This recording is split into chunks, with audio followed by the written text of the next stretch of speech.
All right. Hello, everyone. Welcome back to the New and 51. We've got a long stream for you today. Hopefully we're gonna try to speed things up, but we do have 4 designs to get through, so we'll be here a little while. We're gonna start out with Tauros, which is my design. And then we'll do Magikarp and Gyarados, which will be done by Banana Meteor, who is already here with us. Hello, hello. Good to be here. Everyone settle in. This is a long one. Yeah, and finally we will finish off with Lapras, which was done by Infinipede, who will be joining us shortly. I don't have a sketch to share of Tauros because... well, it's a fairly minimal redesign that I have in mind. It's going to be... it's going to be recognizable as Tauros still. I'm just kind of going to change the arrangement of some things. And so I didn't really do, a full sketch of it. I just did little brainstorming thumbnail sketches, and so I didn't have anything that was really worth sharing. And in the interest of time, I'm going to draw all of the modifications over the official art, just so that I don't have to worry too much about figuring out proportions and stuff. So I'm just gonna go ahead and get started with drawing over Tauros, and I'm gonna use the modern pose instead of one of the more classic poses because, well, the pose from yellow or from blue rather, from the international release, that's the second one from the top there, it's boring, and it's like this upward angle doesn't really let you show facial features and features on the back too well, so that's not gonna work. And the pose from red and green, the original art, it looks kind of stupid. It looks a little dopey. Both the ones you didn't pick kind of have this dopiness about them. Something about it. Yeah. My favorite Tauros pose is actually from a crystal sprite. And I would have done that if we weren't doing as many Pokemon at once, because it being a sprite would make it a lot more difficult for me to just kind of steal the pose. Yeah, I feel that. So it would take a lot longer to get it right. But, yeah, so I'm basing it on various aesthetic elements of bullfighting. It will not be glorifying bullfighting at all. And I'm also basing it on Aurochs, which were the...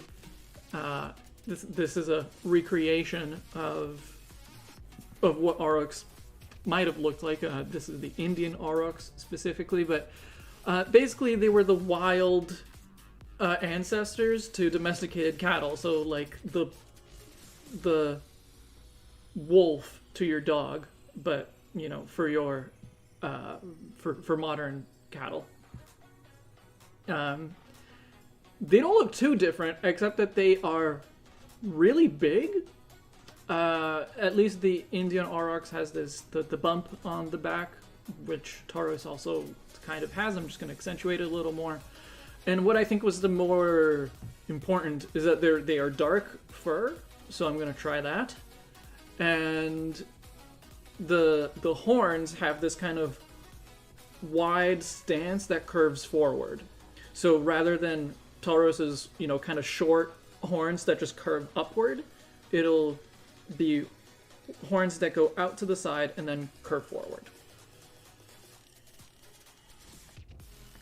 Cool. I'm on board. I'm on board with everything you're saying. Cool. Let's get some...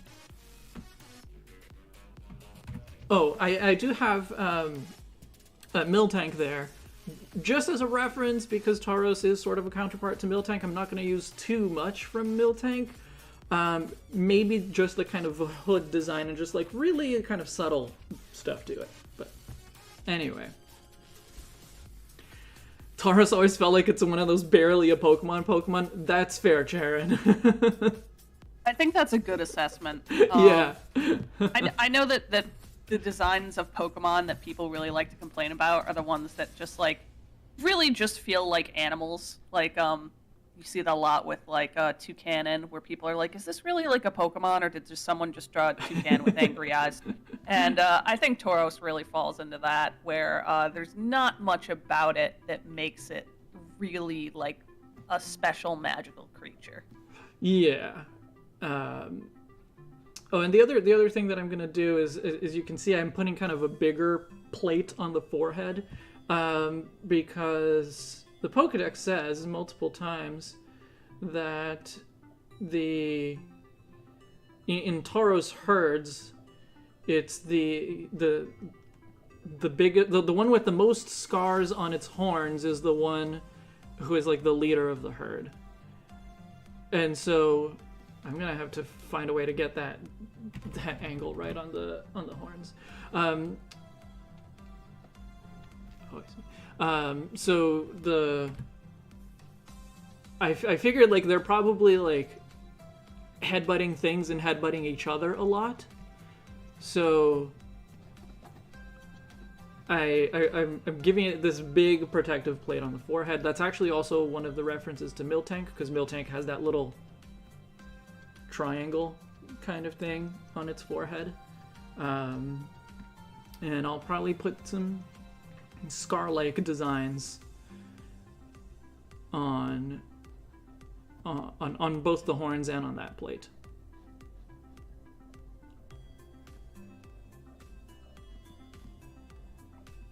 I'm following. I'm just also eating mac and cheese while you relay this all to the audience. That's all right.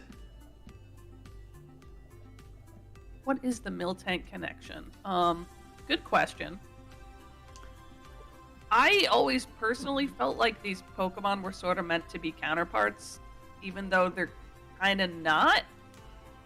They're not counterparts in any real way, except that they share a page in the Gen 7 Pokédex. In the Sun and Moon and Ultra Sun and Ultra Moon Pokédex, where Pokemon from the same family or counterparts, like Pokemon that are related in some way, share a page. You see their sprites together. Tauros and Miltank are together. But that's the only way in the games that they are shown to be related at all. Is there any other Pokemon like that isn't like hard and fast related that is shown on the same page? The closest would be like Passimian and Oranguru. Okay. But those are like definitely partners, yeah. Yeah, exactly. Those were designed as counterparts 100%.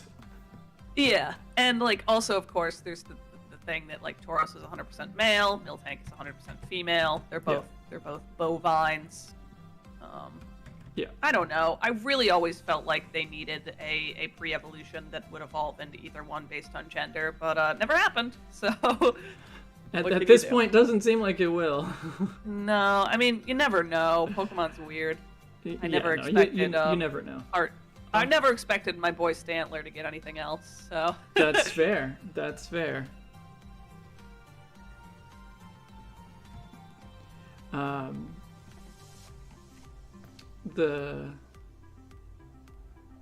a little scar design there. Is that true that Miltank can breed a Tauros egg? It is not. I used to think it was. It is not. They do not have a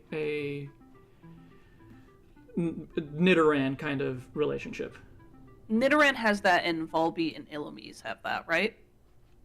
Yes. Yeah. Okay. Double check.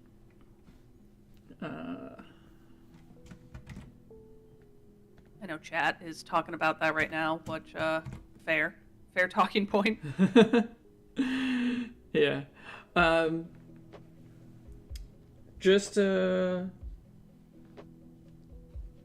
just in general, how is everyone doing with Legends? I don't want to discuss like plot stuff. I'm towards the end. I'm like about to go resolve the main plot, I think, as far as I can tell. And so, I don't think there's too much that could be spoiled for me except just how it gets resolved. But I know a lot of people are still behind, so we don't have to talk too much in detail, but I am so glad that we can finally even talk about it in a broad sense because, like, oh my goodness, I love this game. This game is my favorite Pokemon game in a long. I don't want to even say a long time because I really liked New Pokemon Snap, but I was like, well, that's not a main series game though, so right. Yeah. I mean, main series seems a little shaky to even call this one because, like, yes, but also no. Like, it is very different, but they call it main series. There's no arguing with that. Okay, sure. It is on the main series section of their website. Dang. The Japanese website, anyway. The English website doesn't make that distinction. Okay. Yeah. Well, okay. I'm totally willing to accept that. I'm certainly not mad about that classification. It was just hard for me to throw it in there because, like, everything's so different about it. It's the most different main series Pokemon game ever. Yes. Sure is.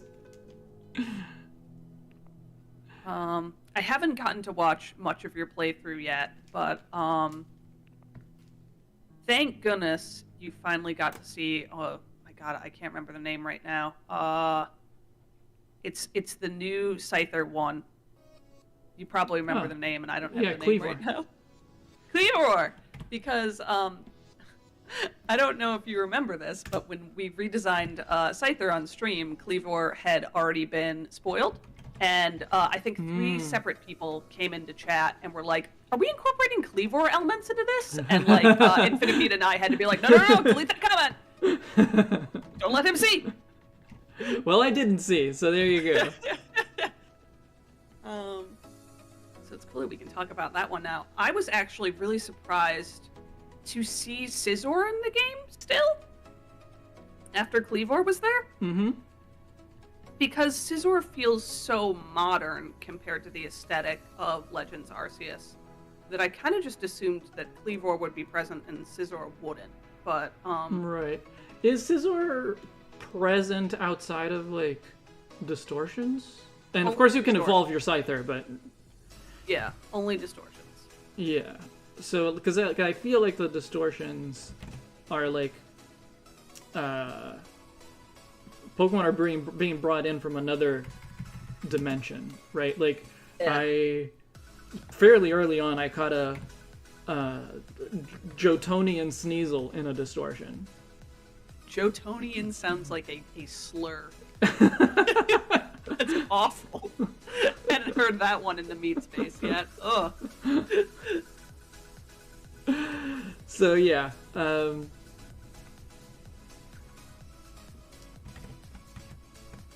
trying to get this fur pattern right. So what I'm doing with the mane is that I'm sort of turning it into vaguely the shape of a like Matador uniform jacket. It'll be a little bit more obvious once I draw the rest of it here, but just trying to get the fur shape to look right, and it's not. You'll get there, I'm sure. Yeah, so it's like, because the Matador jacket, it's like open on the front, right? But it's long sleeves. So basically it's not going to have a mane on the bottom. I'll just draw that part. That'll make it a little easier. But it'll have the same color of the mane going all the way down to the bottom of the forelegs. Okay. And then I just have to get the shape of the of the fur right here.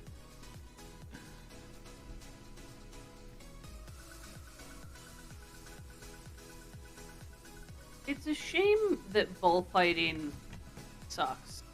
Because aesthetically and lore-wise, it is really interesting. But the sport itself, I, of course, do not support. I'm the same way as you. Yeah. It's kind of hard not to be. Yeah. I mean, it's amazing to me that it's still around. Obviously, someone has to be supporting it, Yes. being that it's still around.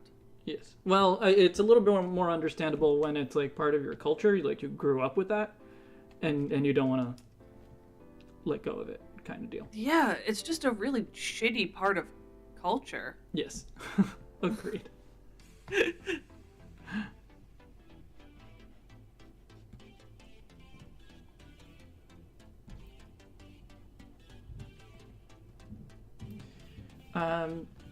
For some reason, Tauros has like horse hooves instead of, the split cow hooves. Oh, I never even considered that, but you are right. So I'm just gonna, I'm basically gonna keep it as the horse hoof, but I'm gonna put a little line in the middle just to imply that it's actually divided. Yeah, that's totally fine. I think that's way better. Yeah. And then... Okay. Back anatomy, not going to be too different. I think I just emphasized the thighs a little more.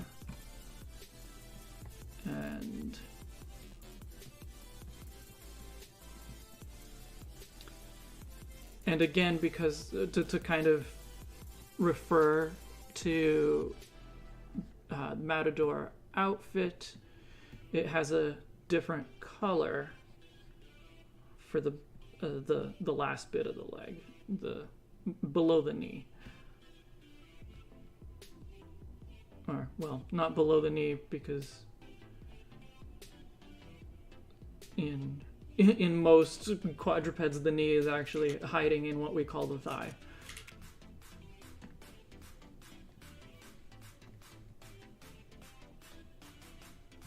What sort of miscategorizing non-regional forms has been happening on Twitter?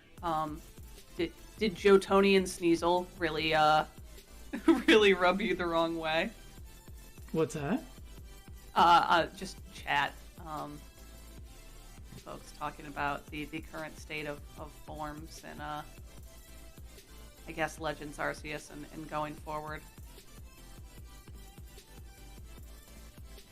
Personally see much of a problem with it. I mean, we have to make that distinction. Yeah. When... Oh, hello, Infinipede, by the way. Hello, Infinipede, welcome. Yeah. Like, when a game has, like, one form available and the others just aren't available, I don't see a problem with, saying just Sneasel for Hisuian Sneasel if, But I'm not anal like Karen is. Yeah, I don't really see a problem with it referring to them by their base form either. Where like, if you gotta call it Johto Sneasel to designate that's what it is, like that's fine. That makes sense. I forget what it's called. Actually, I don't forget because I just never paid attention to how it's called in the Pokedex. But if it's like it's a Hisuian Sneasel, you need something to say non-Hisuian Sneasel. I guess you could just say that, but. Yeah, but if regional forms are, sure, they're based on the influence of the region, but let me put something interesting out there. We have Hisuian Sneasel, there's no Sinnoh Sneasel, and that implies that at some point, there was, an alteration in, what Sneasel was the dominant Sneasel in that region. That's fair. And I personally think that the Sneasels from the Space-Time Distortion became an invasive species and replaced the Hisuian Sneasel. That's just my theory, though. That's interesting. So the last two kind of elements that I put in here, on the back, it'll have a marking that will be red to reference bullfighting. And the tail, I think it's weird that original Tauros just has 3 tails when it's supposed to reference a whip. And a whip would not just be 3 loose things. Even specifically the kind of whip that it's referencing, it's like woven at the base and then the tips are just loose. So yeah, just giving it more of a base that then splits rather than having just 3 separate tails. So I think that's what I've got. I might still want to adjust the shape of the fur on the mane, but that's pretty much what I had in mind. You guys have any thoughts? I like it. That's my thought. Cool. Yeah, it's really good. Yeah. I feel like it's still Tauros, it's just a little bit more detailed. Yeah, it looks good. I wonder, how can I make the fur shape on the mane better?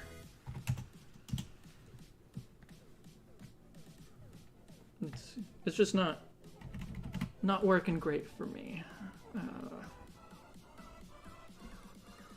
For literally Cthulhu, who wants some ideas on designing new Pokemon, I would say categorize, like, make an Excel doc with, like, and try to figure out, like, what split of types you want in terms of, like,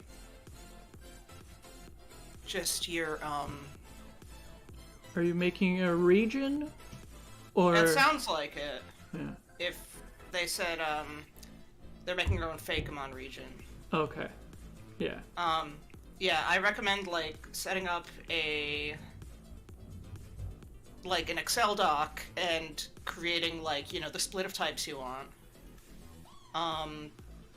Trying to figure out, like, what type of region your region is, like, in terms of geography, and primarily leaning towards that, but, of course, you can have other stuff in there, too. It's, you know...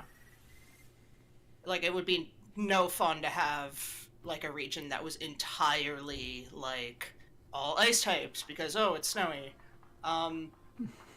And for actually designing Fakemon, I'd say eyes are one of the biggest things that are going to make your Pokemon, like, look convincing. So, like, study actual Pokemon eyes.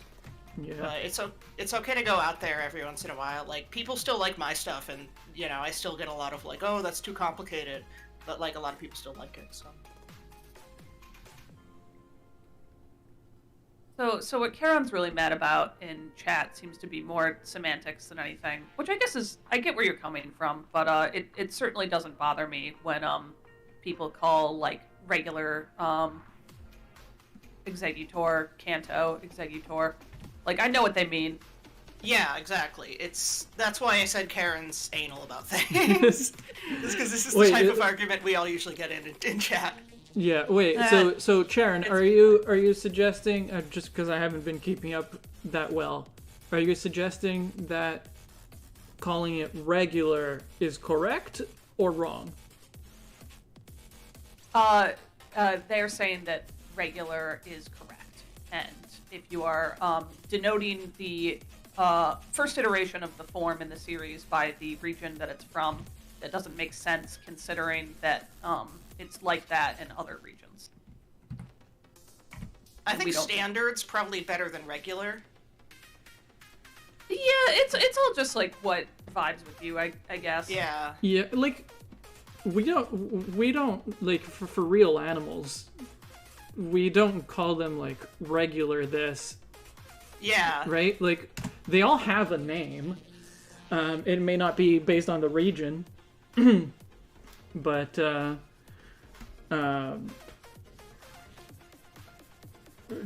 trying to think of a specific example. There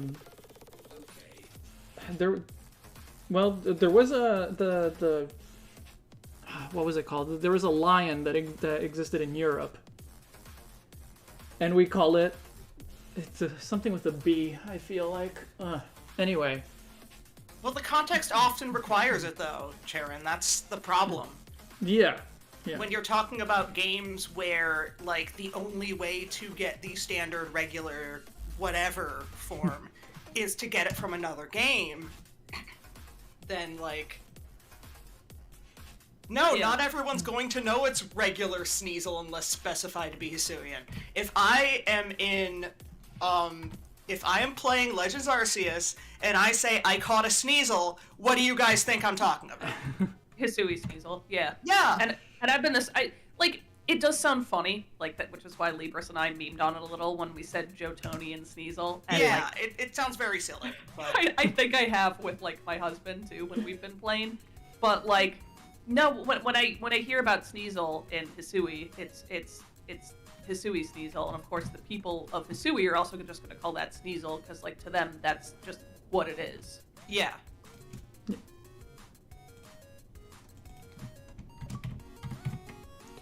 I shouldn't be getting this, like... No, it's fine. It wouldn't be a stream if we weren't getting passionate about stuff that has no bearing on the real world. Oh, yeah. Do you guys think I should make any changes to this, or should I just go ahead, clean up the lines? I like the shape of the mane now, but I can just go ahead, clean up the lines, and we'll figure out the colors next and move on. That would be nice. Yeah, honestly, sure. Yeah, sure. Okay. That wouldn't make sense in the context of Legends, though, because Sinnoh means something totally different to the people of Hisui. Yes. Yeah.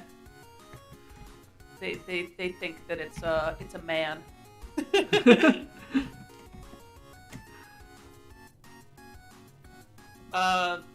Irish Simmer, I think Ninetales is often referenced to have dark, like, magic in the decks, and it does learn some, like, psychic-type moves. Yes. But... yes to both of those things. Yeah, I'm not sure that would, like... I don't know, it's up to you how far you want to take that concept, because, like, the Pokedex is often not, like, an unreliable source of information, right? Sure is! Like, if it was a reliable source of information, Johto would be, like, irradiated and, like, burned, because Magcargo is, like, the surface of the sun hot. It is small, though, so it wouldn't necessarily, like, destroy everything. Well, there's a lot of Magcargo there. There's a... Are there a lot? I don't know, there's a decent amount. Like, at the very least, the area where the Magcargo and the Slugma are would be, like, irradiated and destroyed. It would be very difficult for people to go there, yes. Oh yeah, nobody would live there. Nobody would own one. You would not be able to have one warming up your home like in the Poketoons. Yeah, I would want one, but then I would just, like, stay really far away from it. Just like, that's my pet, and it's like several miles away from me, just pointing in a general direction. You see that bright spot in the distance? That's my pet. Yeah.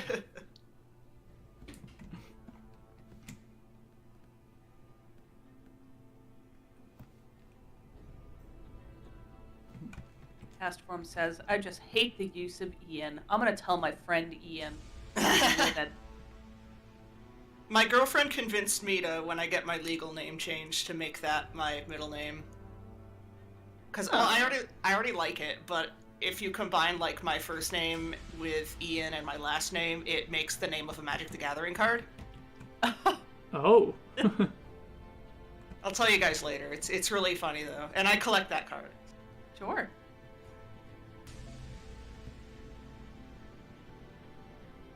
Yeah, I mean, you can be a Magic the Gathering card. Why not? Yeah.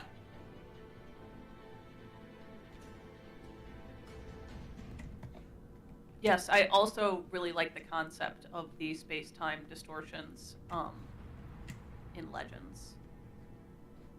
I think they're very fun. I think it's a cool way to get stuff that doesn't really make sense in the universe they built into the game. And of course, I I was being a little nitpicky, being like, hey, Scissor's here. That's kind of weird. But it would suck if you could only get Scizor from the distortion, and then, like, if you got, like, a shiny Scyther or something, like, you could only evolve it into Cleavor. Like, I get why Metal Coat's in the game, even if it doesn't make a ton of sense, because, like, that wouldn't be fun as a player to be like, well, guess I can't turn this one into a Scizor. Well, it's just, yeah, Scyther still responds to the Metal Coat, even if it's not something that it's ever encountered before. Yeah.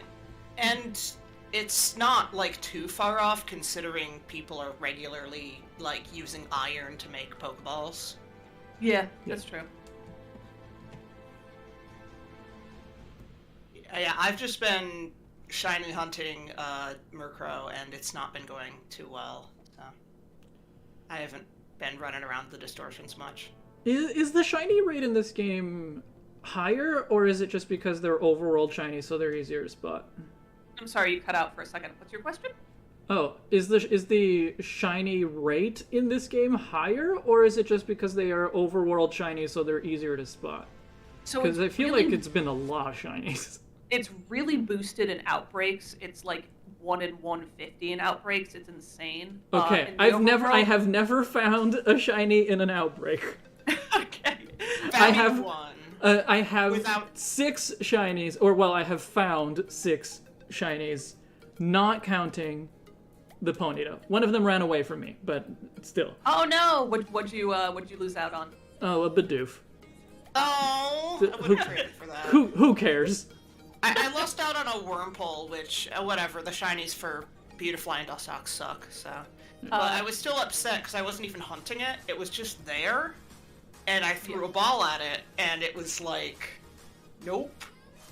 Just a heads up, I know that Infinipede knows this now, but for Libris' sake, if you see a shiny, save your game, and if you fail it, as long as it was like on the screen when you saved, it's totally fine. You can Yeah, so someone told me that after I made the gameplay journal video where I missed Failed Bidoof. the Bidoof. Yeah. Oh, rest in peace, Badoo. And yes, the rates on the overworld are still like 1 in 4,000, whatever it is these days. But like, just since you're seeing so many Pokemon, and you don't have to like do this one at a time. This is how long it takes to encounter, run away. That, God, I got like a ton just in the overworld as well. Yeah. Yeah, I don't know how people are just, like, finding them. Like, I've had to hunt for mine. Well, except for the Wurmple. But right now I only have a Luxray Don't Tell nuke. But... Has she been hunting for one? Yes. Yeah. Indigo just got a Luxio too, so I'm a little jealous because that's a more exciting shiny than any of the ones I've found. Well, don't tell Nuke, but I've caught 2, so I gave 1 to April. Wow. I filled a whole box with shinies, and that was after I did rank 10 on everything in the decks, and I've kind of just set the game down for a while now, because there's not really, like, more for me to do, but, like, I think I definitely got my time out of it. My god, played it a ton. Yeah, I have yet to do rank 10 and everything. I've just been, like, trying to finish the decks, so... And, but mostly just hunting for the stupid Murkrow. I swear to God, I have seen, like, so many of those Murkrow. And I'm doing it right, you know, I'm starting back in town, and then going out. And then I found, like, they used to be, like, chasing me constantly, but I found just, like, a ledge I can hang out on and snipe them from up there. So... You're starting in town for your resets? Yeah. You have to. That's not what I do. How do you do it then? So I save in the field. I save right next to Laventon. Okay. Immediately upon booting the game, I go back to town. So that saves the instance of the outbreak being extant. And then you go over to the gate, and you see if the outbreak's still there. It's probably there like 70% of the time. Yeah, that's the problem with starting in the field, is there's like a 20% chance it won't be there. Starting in town has essentially the same effect as starting in the field. It's just the outbreak is going to be there 100% of the time. That's what I did for Shinx, so I know it works. Okay. If it works, don't let me knock it. But Yeah. I have done the save in the field thing.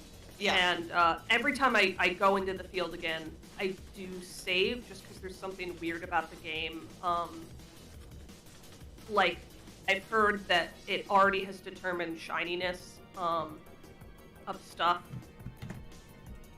a couple saves in advance, and by saving each time you go into the field, you sort of confuse the game. So what I'm worried about for your Murkrows is I think the reason it might be taking so long is you might essentially be rolling through the same Pokemon. Okay, yeah. So you can always check that if you're concerned that your luck is just astronomically bad. Yeah. You can catch the whole outbreak and then nature check it. And if you find yeah. you're getting the same natures every time, try doing it my way and see if it goes better for you. Yeah, I just, I don't want to have to, reset, 20% of the time. I promise that the rates and outbreaks are good enough that I have not found that to be detrimental. Okay. Yeah, that's the thing. The arrival on the map is when it determines your seed. I don't think it has to do with, prior saves. Frankly, I've been watching, videos on it, so... I don't know it well enough to be able to say anything for sure, but I just want to make sure you're not rolling through stuff. The first time I tried to do it, I went for Stantler, and I wasted half a day rolling through the same Pokemon. So I was just resetting for it wrong, so... yeah, same. I wasted time on Baneri for a while. Yeah. What can you do? Yeah, which I already have a shiny one, but, I'm probably gonna put it in home at this point because of the shutdown. I kept a lot of my shinies and my competitive Pokemon in Sun and Moon just because they don't function right in Galar, or they don't exist in Galar. Yeah. But I'm probably gonna transfer them up this year, which fucking sad, my perfect IVs all across the board shiny Pinsir. Completely useless now. Well, don't worry too much, because eShop is shutting down, but they are keeping Bank running for an indeterminate amount of time. I have a whole box in Pokemon Home. It's more than a box of Pokemon that I had perfect hidden power spreads on that do not function anymore. And I'm not too salty about it because hidden power was stupid and bad, but it's like my graveyard of, yep, I did sink a bunch of hours into you. Oh, yeah. All right. Yeah, that's... They just need to give those Pokemon, actual coverage moves. It's just really stupid that there are still Pokemon who it's yeah, I'm in the game, but I'm completely useless now because I don't learn, a decent third or fourth attacking move. Yeah, I don't know if it got better with the form, but I know that Lilligant has a rough move pool. Even with hidden power fire, it's ugh. There's no coverage. Libris, I'm sorry, we've just been chatting away, but I really like the colors you're going for. Oh yeah, I love that shade of Cray. It's really cool. Just stealing it from existing art. Oh yeah. No, it looks good though. The browns are the parts that I'm definitely going to want to adjust after the fact, though, because I want it to be darker than normal Tauros. But it still needs to have two different colors, so. Yeah. You know what would be good and they should do? Special versions of, the elemental punches and fangs. I don't know how you, do them, but, how you'd flavor them, but they just need to happen at some point.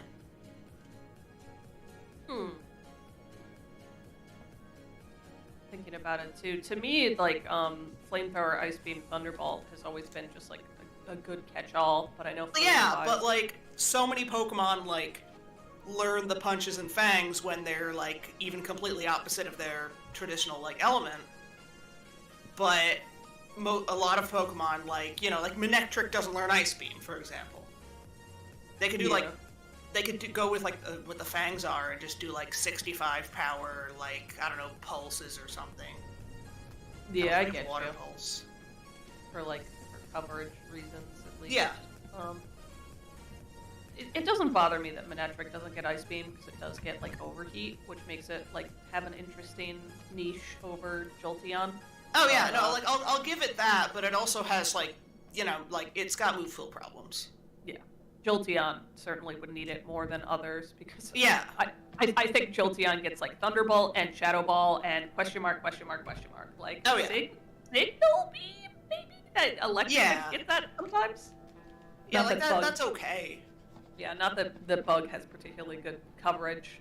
Nah, you Pretty at much- least hit like psychic and dark types, I guess. Pretty much if you're not running it for stab or U-turn, like, why are you running a Bug move? Mm.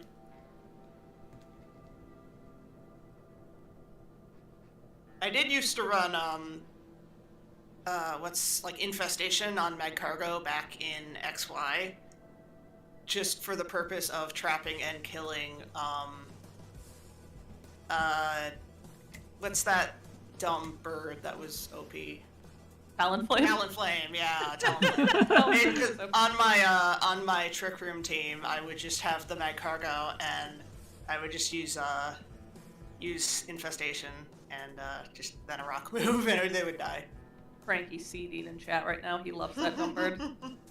I agree that it was a little too powerful at first, but then they nerfed it way They too nerfed hard. it into the ground. It did not need to be nerfed that hard.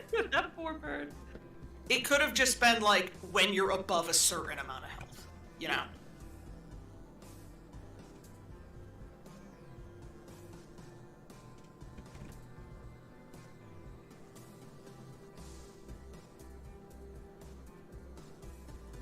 This Tauros is so cute. I want to pet it. It looks fluffy. Maybe I need to change its eyes to make it look more aggressive. No! Friend! It is a very aggressive Pokemon. No! Yeah, maybe make the eye a little more, like, angry. I shouldn't have said anything. I'm a ruined baby. Like, it being aggressive is like the only thing about it in the Pokedex. Look at how little he is. He just wants a little pat on his back, ruffle the fur. Instead of the eye being so rounded, I'll make it more angular. God damn it. You're welcome. Yeah, I don't play singles, so I don't know if Talonflame is fine, but, like, most things that take half their health switching into Stealth Rock are not fine. The fact that it's quad weak to Stealth Rock and Gale Wings doesn't work unless it's at full HP is like, oof. And then you're gonna get the recoil off of Brave Bird anyway. Yeah. So you get one Brave Bird. Like, maybe it's better in doubles, which would be cool. Like, you did mention Tailwind, so I'm assuming you're talking about doubles. Yeah. Yeah. Like, yeah. reasons I don't play singles, like, entry hazards.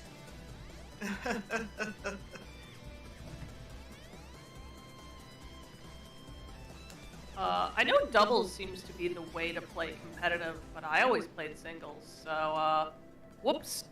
I just don't know why, like, Smogon focuses so hard on singles when it's, like, the boring format, in my opinion. Oh, it You can sure do so is. much less in singles.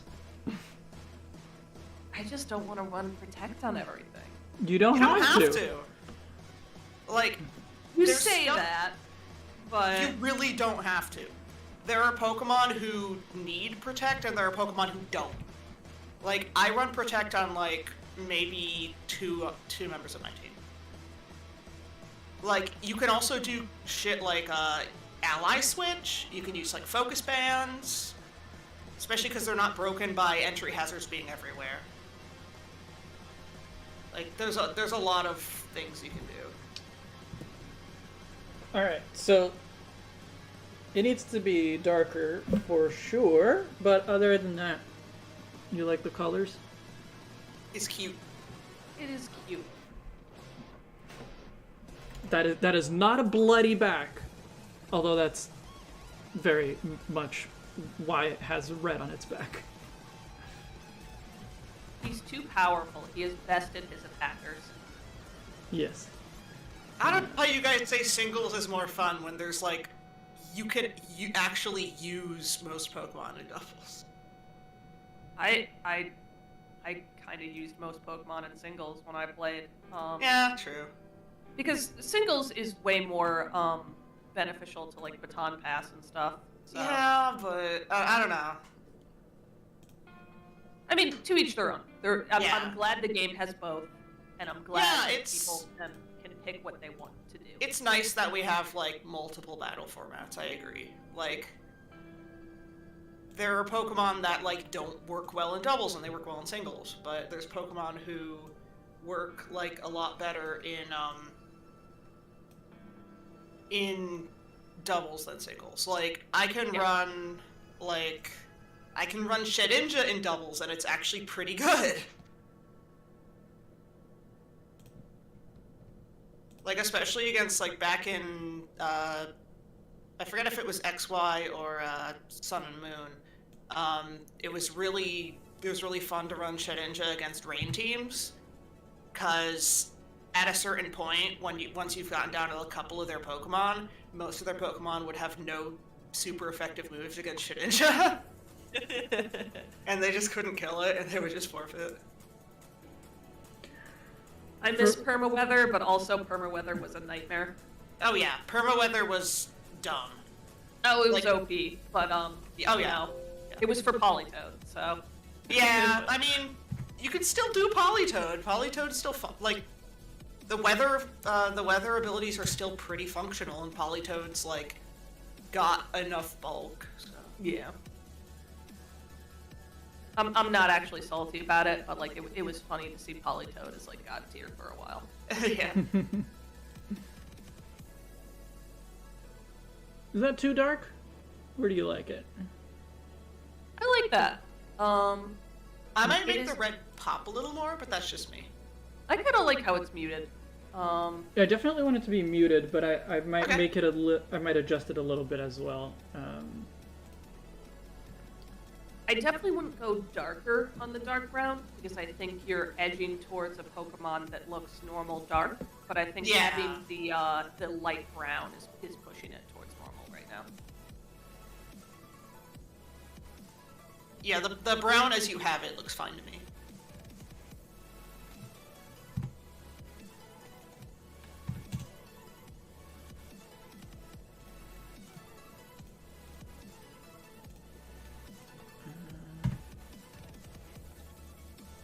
He's wearing boots.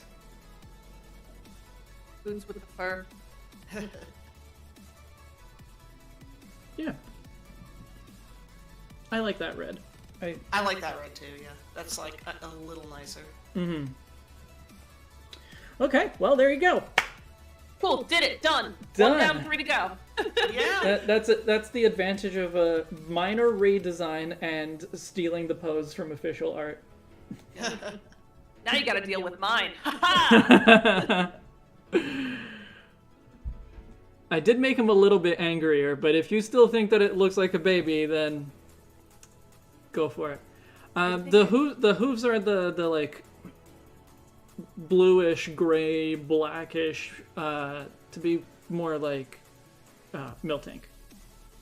I like that though. That's where I stole that color from. So Cool. Yeah. He definitely it's looks, angry baby. Okay. He definitely looks angry. I'm probably just a little skewed in my view because I think cows are adorable. Oh, yeah. Oh, that's Whoops. fine. Yeah. Cool. Just gonna hide that. Angry baby. Ooh woo. Ooh woo, a west me off with the... All right, we're moving on to Magikarp and Gyarados. I just realized I put the Gyarados and the Magikarp on the same side of the screen, and so that's not very helpful. So hang on. I put the Mega Gyarados here, like I grabbed it. Did you use it as a reference at all? I did. I kind of pulled the back Okay. fin as the sail. Oh, I see. Okay, well, let's show everyone what you came up with. Oh boy. Oh boy. And in the meantime, I'm going to go and edit the concept description. So tell me what you want to write here. Is the question. What do I want to write there? I think concept, I kind of went with closer to the Chinese dragon influence, like the lore itself, and more color cohesion. Okay, so you're not willing to make the Gyarados blue. No. I don't want to. I think it looks better red. I think that Gyarados has always looked better red. I think Pokemon knows it because they gave you a free one. So, I agree. I agree with both of those things, and I still think that the basic Gyarados should be blue, but we'll make the shiny blue, I guess. Yeah. I can deal with a blue shiny, that's fine. I realize that this does pull away a bit from it looking water type, but like, it's one of those things where like I can't make Magikarp blue because it's so bound in being a carp, Yeah. and I want it to stand out from the water that it's in. And one of the things that I like most about all the Pokemon lines that are my favorite is color cohesion. Like my two favorite 3-stage lines, design-wise, are Gengar and Leavanny. And I think those are both great. All the designs in them are unique from each other, but they still all have this through line of color. And I tried to definitely put that into my designs when I make those, if I'm making a line. Dadex says that this makes it more painful that it isn't a dragon type. It's one of those things where I just kind of leaned into it because upon reading the lore, if you're unaware, the reason that it goes from this fish to this dragon type creature is this old Chinese tale of this carp that would try to ascend this waterfall, and most of them would fail. But if any made it to the top, they would cross this dragon's gate and become a dragon. And that's actually referenced in Legends Arceus too, in the Obsidian Fieldlands. There's this big waterfall, and at the bottom there's a bunch of Magikarps moving around, and at the top there's a single Gyarados flying around. And I was like, cool, lore. I had not put that together, but that's cool. Me neither. Yeah. Yeah. Isn't that cool? Yeah. Legends very Arceus cool. has so many like cool little Easter eggs like that. But it's one of those things where I know we're not really changing types in the new 151. But it's already so clearly meant to be a dragon type that I was like, well, whatever. I'm just going to draw it that way. You Well, know? here's the thing. It is not a dragon type, but it is a dragon. It's in the dragon egg group, including Magikarp. You can have an actual dragon make babies with a Magikarp. Yeah. And I'm sure you can tell that I just kind of like pulled up a reference for a Chinese dragon, and I was like, all right, we got like the furry eyebrows, and we got the teeth in there. Just I put more of it into the design to make it jive with that lore that it has better. All right. Well, the Magikarp is fairly straightforward. Oh, the one thing that I thought about Magikarp is that I wish it had the yellow crown. Not necessarily as a crown, but you know, I liked having the yellow as part of the color scheme. I agree. I did like a little bit of the yellow there. I don't personally miss it, but I understand where you're coming from. The crown always felt like don't get me wrong, I'm trying my best with new 151 here. Magikarp and Gyarados are iconic, and I don't think I'm improving upon them here, but I'm trying my best.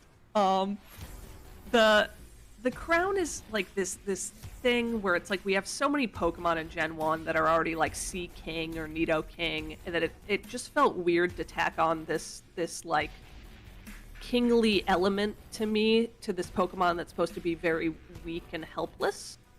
I think it does look good, but that's just personally why I edited it out of my own design. Maybe the barbels could be yellow. I'm open to it. Yeah, just I like a little pop of. Well, in the games, the whiskers are either yellow or white depending on the sex. Yeah, Cool. and Gyarados, I think they're either white or blue depending on the sex, but Yeah, I'm just referencing Yeah. the Sugimori art on the side, so don't mind me. yeah. Yeah, so I think we could put a little bit of yellow in there by making the whiskers yellow and maybe the fins on the side. Wouldn't be offended by that. And then that gives you the color cohesion with the chest, right? For Yeah. Gyarados. Yeah. And Gyarados has more of a beige, but I'm okay putting the yellow into to Magikarp. Yeah. Do you have an official pose of preference My goodness. I don't know. well, to start with Magikarp, but for both of them, I suppose. To start with Magikarp. I think the middle on both is my favorite. It seems the most dynamic. Yeah, I agree. I agree. Okay, cool. So, I should have done this part already. Separate the two sketches so that I can have only one on at a time.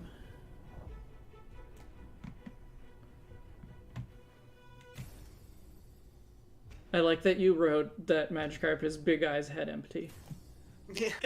One of the things I did do with Magikarp is I really enlarged the pupil, which definitely made it cuter. And maybe that's not the right direction to go in because it's supposed to just be kind of bland. That's kind of its aesthetic. It's not really supposed to be cute or ugly. It's just kind of supposed to be there.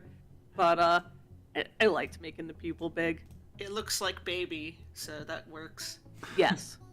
It also it gives me a wishy-washy vibe. Oh yeah, definitely. I wasn't even thinking about that when I made it, but you are 100% right.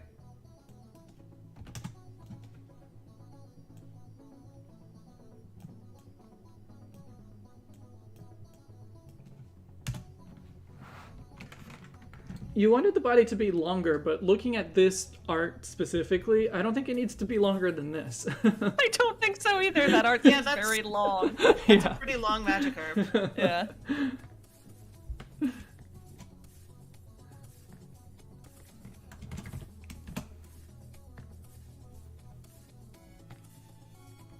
Probably just have my head on mine a little bigger than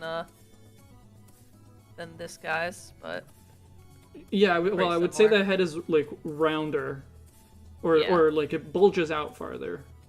yeah, for sure.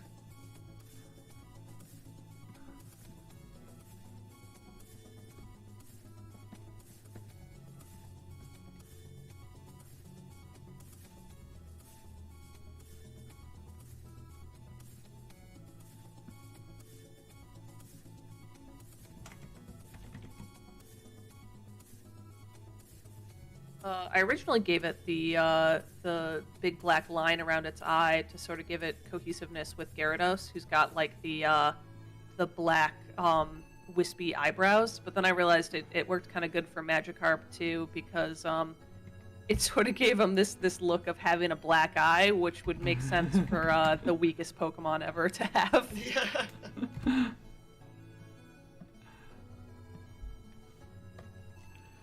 So we all agree, right, that Gyarados is a Disney villain, Yeah.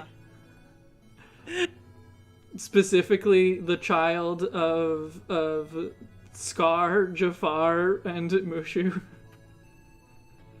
I won't lie that my style has been somewhat influenced by cartoony characters. Oh, I hadn't noticed. No, not at all.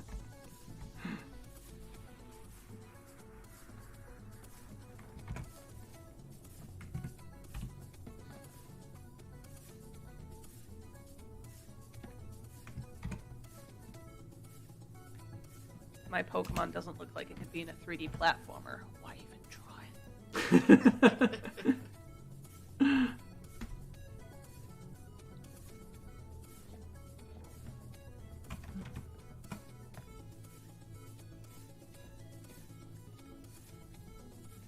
saw someone post about Rare the other day on Twitter, and it wasn't you.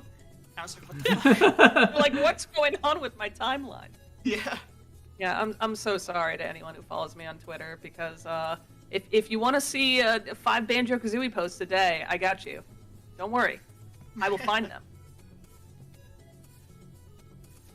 Then why are you apologizing? Yeah, that's not a problem. That's not why I personally follow you, but I imagine that's why a lot of people follow you. Yeah. Yeah, I'd hope so. That's definitely sort of my brand, but I know here that it's very Pokemon focused. So I was worried that someone might. Wait, this is Pokemon focused?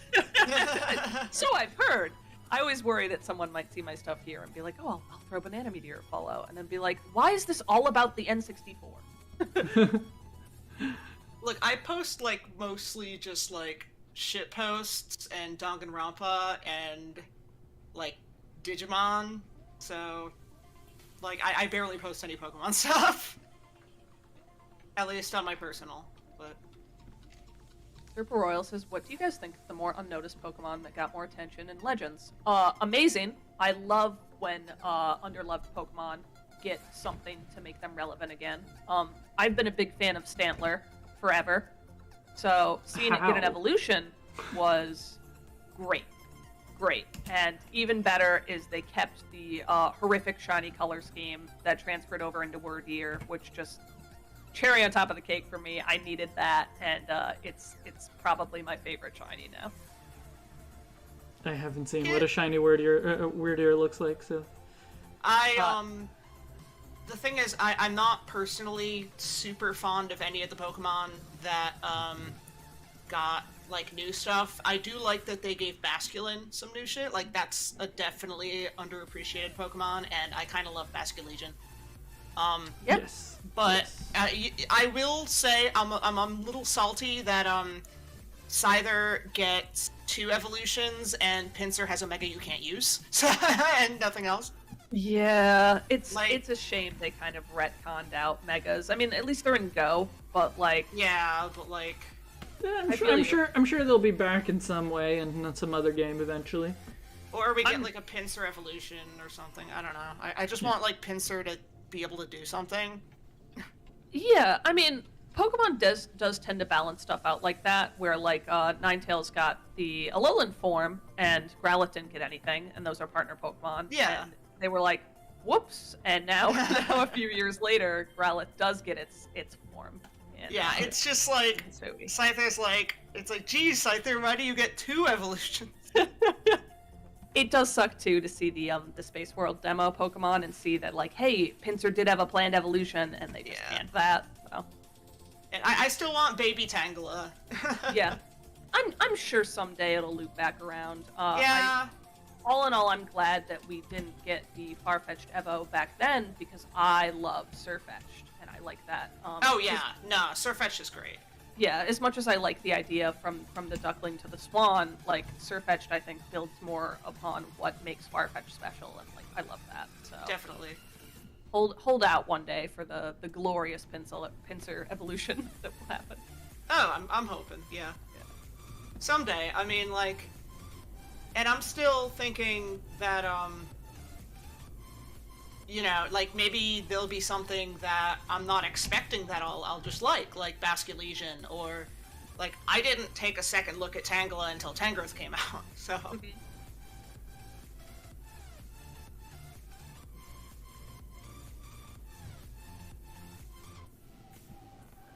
As usual, I find many, or actually all of the new forms, are really hit or miss. Like, some of them are really good.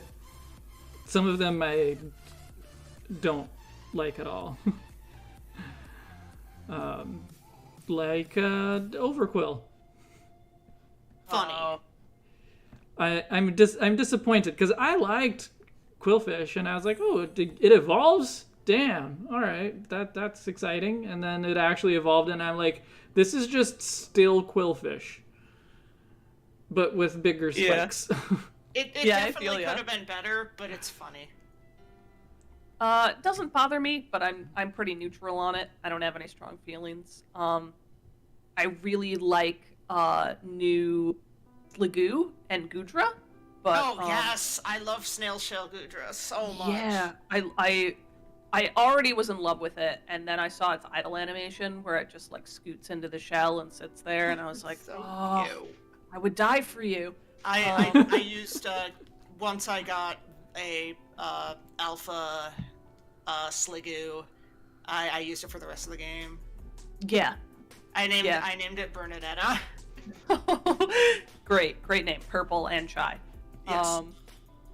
I did see someone complaining that they didn't like the shell because it reminded them too much of like a squirrel tail, but it doesn't really read that way for me. No, so yeah. I'm And unbothered Gudra by had it. that curly tail initially. It just wasn't big in the shell. Yeah. Yeah. I've always liked Goodra though, so I don't know if it's gonna sway Oh, any new fans with the new Same, form. yeah.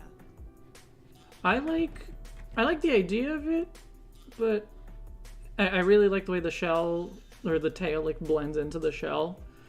But I don't know. Overall, it doesn't quite do it for me. I like Sligoo a lot, but Goodra doesn't work quite so well for me.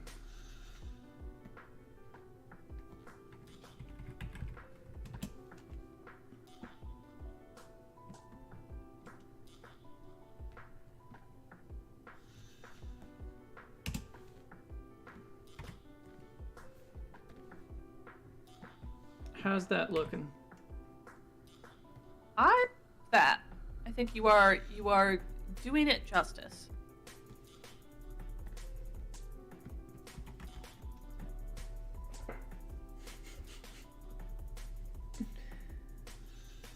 Well, it certainly looks like a floppy fish. It is a floppy fish.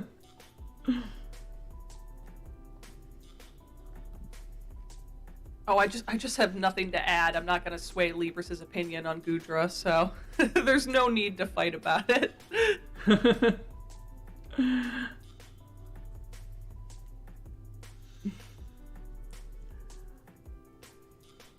Yeah, no, I just between it like when it attacks, it just goes entirely into the shell. Like I find it a boring attack animation. The legs are a little too skinny for my tastes for such a large Pokemon. It's just kind of little things like that make me not like it as much as I could have. Fair. You're not being too hard on it. We can still be friends. That's good.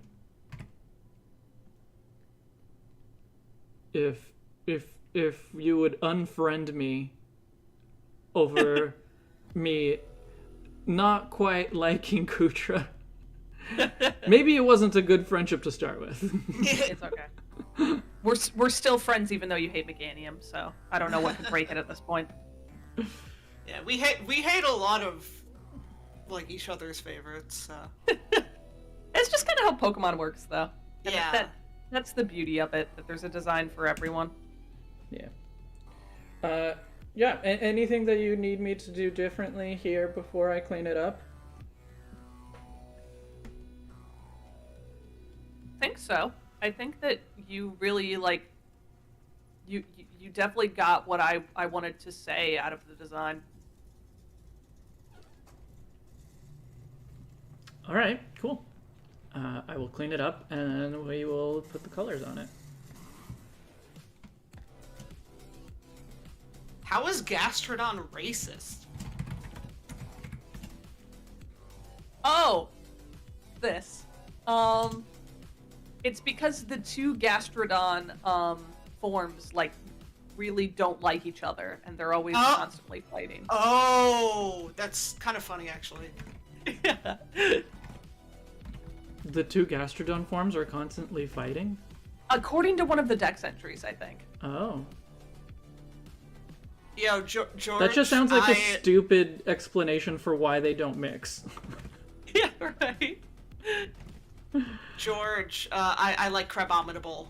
I really prefer Crabrawler, but there's nothing wrong with Crabominable. He's all right. There is certainly nothing wrong with Crabominable. Yeah, he's a fine design. Yeah.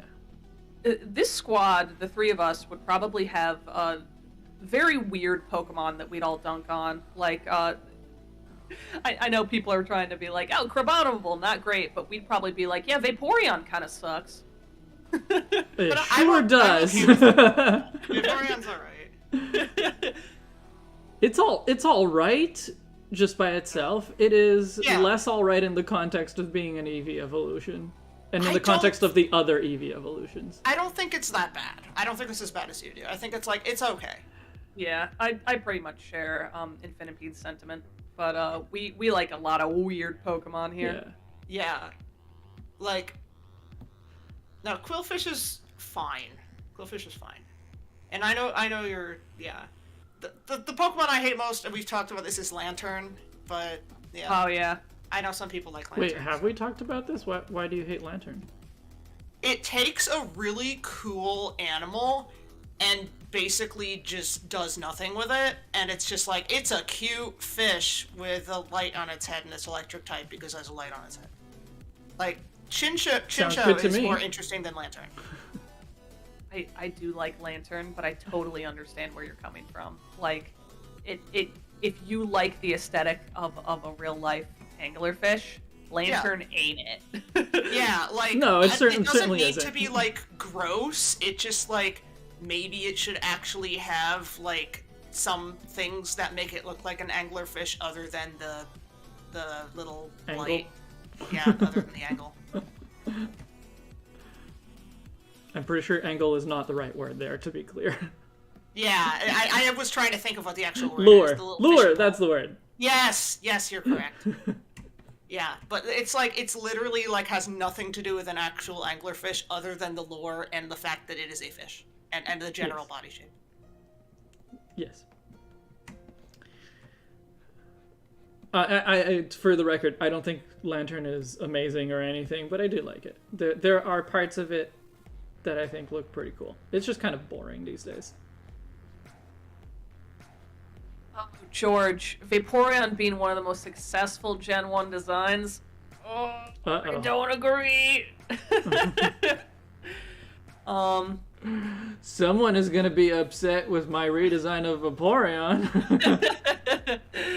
I personally don't like the fins on the mammalian design. I think there's a way to do aquatic mammals. I think Weasel hits and Floatzel hit that way pretty well, but really like it on Vaporeon. But like, hey, I'm glad people like it. I'm glad it does work for some people. The problem with it because all the evolutions are just mutants. Yeah. So, you know, fish aspects, mammal aspects, it's whatever. And I'm just not like you know me. I care very little about what happens with Eevee. Yeah. No, same. One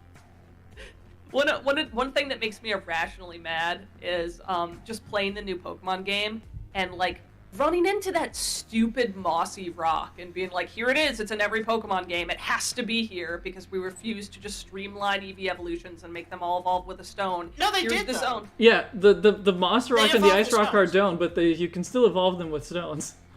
Yeah. Can you really in this game? Is this Yeah. the first one? No, No. Galar did it too. Yeah. Holy shit! What? This is life-changing to me. Why are the stones still here then? Because you mean they the exist rocks. in Sinnoh. Yeah. They're big rocks. They're not gonna go away. Oh, I've never liked them. It's funny that they're still there, considering that the stones are there, but I know it's Sinnoh, so they, like, quote-unquote have to be, but, like... Yeah. Damn, they really let you evolve them with stones? Yeah. Yeah. Did I forget this was a thing in Galar? I must have. This is so exciting to me. Good job, Pokemon. Wow.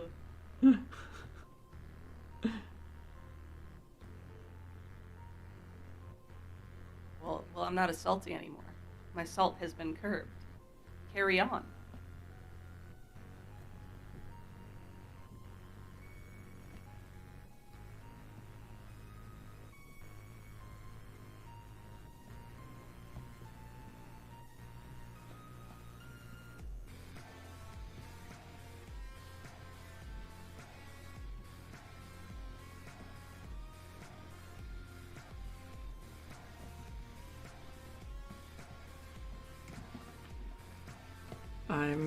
I'm glad that like Charon said that the Nose Pass and Magneton can also evolve with a stone now.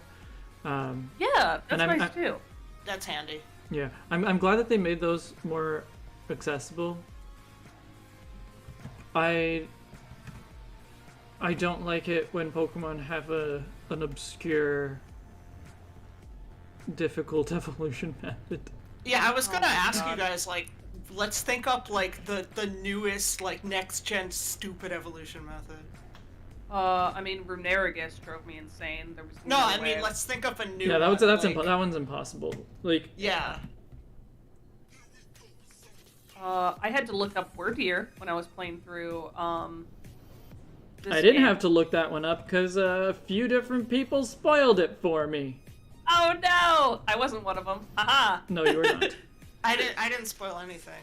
No. I went in fairly blind, too. So. I was running mine special, so like, how would I ever know, you know? And then like I got to like, I think I was on the last map, and my like regular Stantler was like level 65, and I'm like, when is this gonna happen? Karen, it was a travesty that they cut that fat electric tiger. That's like the one original one I remember really loving.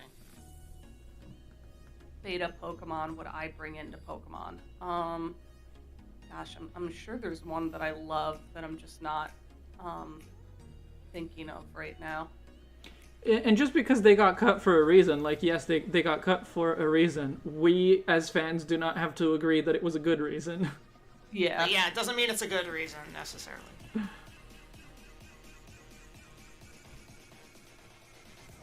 I'm sorry that Tangela, Evo and Pre-Evo didn't get in Infinity, because those were great. Even though the Tangela Evo is personally, like, probably a better design, I like Tangrowth because he's, like, a big lump with arms and funny eyes. Yeah, no, I like Tangrowth too. Yeah. I'm so glad that worked out, but Yeah. we could have. Like, I would still love to see the little Prevo. Yeah. I really liked the Doduo Prevo. Oh, that one was cute. I'm sad got cut because it's so cute, so fluffy. Trying to think of one. Like, you know what? Let me look at it. Now I'm trying to like recall it from memory, and Look. I'm sure I have a definitive answer here. I would rather, I know this is partially because I'm a cat person, not a dog person, but I would rather have the fat tiger than Yamper and Boltund. Oh no, that's a good take. Yeah. Yeah, no, Boltund is a piece of it. Boltund, another shitty electric type. It brings nothing to anybody's life, and there's no reason to evolve your Yamper. Yamper's cute. Yamper has a lot of personality, and Boltund is a dog. Worse Manectric. Yeah, Boltund is just like, hi, I'm Manectric, but not interesting. I do like it because I like dogs, but it is categorically boring. Yeah. Sorry, Boltund fans. Yamper should just evolve into the fat tiger. Like, people will be like, why does this evolve into a cat? And it's like, because Boltund fucking sucks. Like, Yamper's a great design. I will say that. But, like, Boltund is not good. One of the other things that really bums me out about Boltund is I feel like Pokemon cries, just from a nature of bit-crushing sounds, used to be a lot more unique. And the ability of them to make a Pokemon cry anything now has almost kind of made them worse, because Boltund's cry is literally just a dog bark. Yep. And it's like, alright, why though? You could have made something interesting, and you made a dog bark. I hear that outside my house every day. Yeah, like, I think another thing, like, I'll say about why Gen 4 is my favorite gen is I think I had the most interesting and creative cries. I agree. Oh man, I really like. cries. This is one that I kind of rediscovered recently. I really like the Gastrodon Cry. Yes, Oh. it's so squishy. It sounds Yeah. like stirring macaroni at the end. It's great. It's delightful. Listen, here's how you know it's good. You just said the word Gastrodon Cry, and I knew exactly what you were talking about. I'm like, yeah, that's Yeah. great. Yeah. Yeah, and like Driftblim is also really good. It sounds so like bouncy. It Yeah. does. Yeah. Yes. It just sounds like someone like making noises through really puffed cheeks. It's really good. They're all so iconic in Gen 4, and I thought that might have been, like, because that was when I really got into the franchise the hardest I'd ever been, but, like, no, I guess that's just universal. Yeah, Skuntank just sounds like a clenched cheeked fart. They put a fart into a Pokemon cry, and it's great. Yeah, and It's great. Kricketune obviously is iconic. All time good. All Yeah. time good.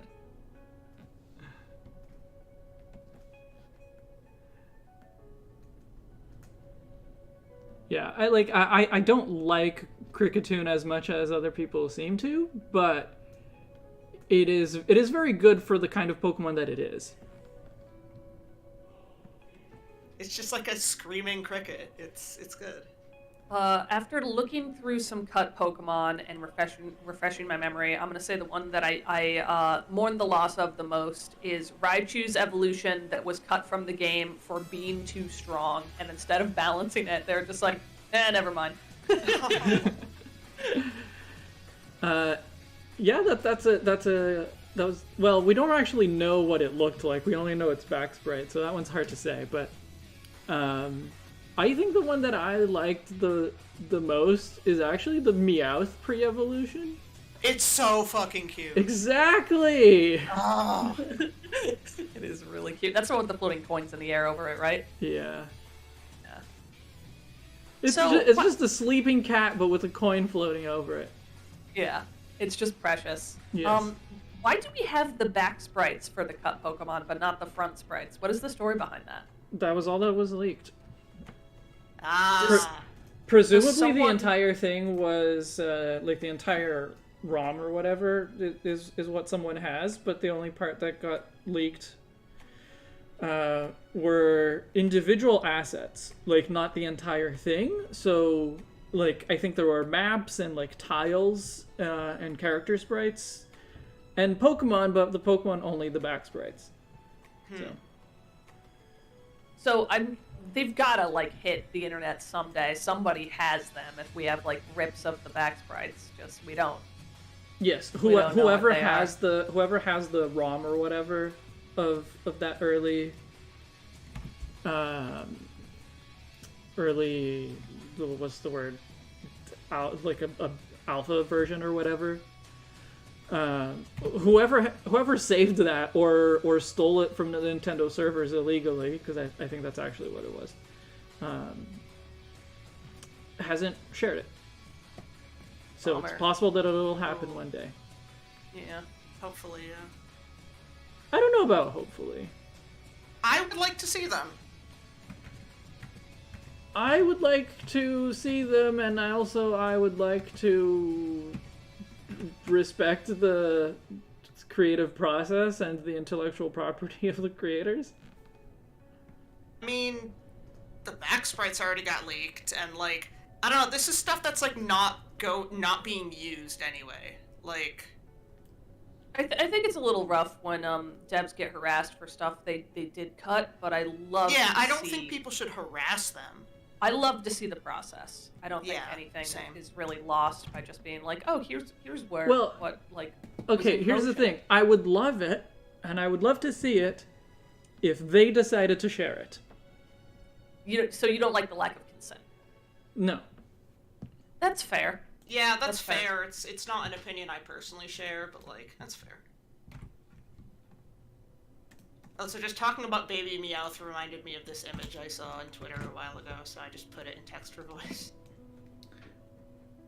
How's that color? That color, was that just picked from my drawing?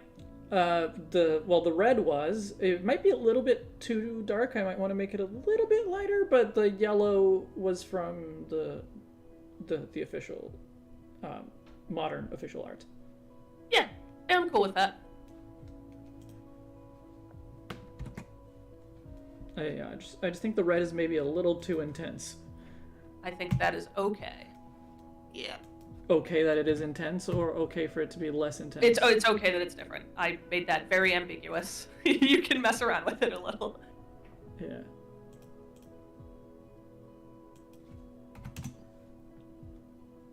I mean, yeah, there's the individual artist to consider, but also, like, it's a big corporation. So, like, as a whole. Yes. So I don't have much sympathy for, like, the corporation or the studio. Like, because they're the ones who are probably telling, like, the artists, like, you know, that they're not allowed to release these. There's, like, NDAs and stuff. So. Oh, for sure. Yeah. Yeah. And so I don't have much sympathy for that. We don't know the wishes of the artists themselves. We only know the wishes of the corporation and the studio. Yes, but that doesn't mean that the artists would have been okay with sharing their rough draft. Yeah, but it isn't, you know, I like I said, I don't have sympathy for corporations or studios, really, like large studios. Yeah, I mean, that's not who I have sympathy for either, but... Yeah, like, whatever. Like, I just don't see it as, like, a huge deal, considering this stuff is, like, years old by now anyway. I respect people who do, but, you know, it's not... I wish they were allowed to share whatever they want to. Yeah, I think that's a good take, at least. So.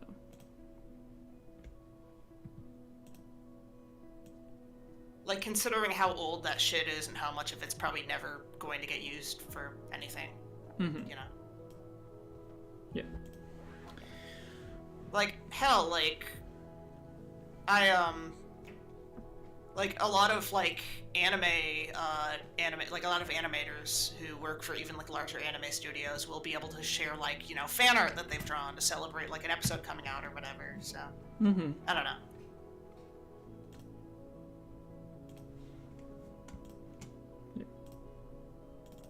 If they were allowed to share it, then we would know whether they wanted to share it or not. Yeah, exactly. But because they're not allowed to, we can't know, and therefore we can't assume that they're okay with it. Yeah, no, I know. I don't, like... Yeah. I would rather know, you know? I would rather see it. And maybe that's, like, a little selfish of me, but, like... This art is, like, so fucking old, and it's just not the end of the world. Like, this isn't, like... I get it. Yeah, it's not a huge, you know, world-ending or career-ending issue for these people. I would hope not. It might be. Yeah, exactly. Exactly. If it was, it's like, oh my god, someone saw my fat tiger I did in 1999. It might be career ending for whoever is in charge of Nintendo cybersecurity. Oh yeah. Like, I would, you know, I hope they don't get fired. I hate it when boys send me unsolicited pics of their fat tiger.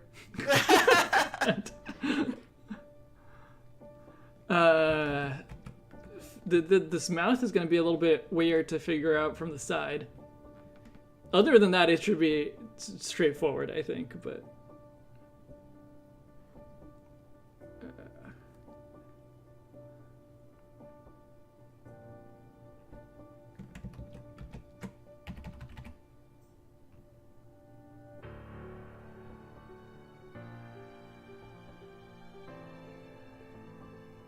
I think I'll have to, like, move the head down relative to the head.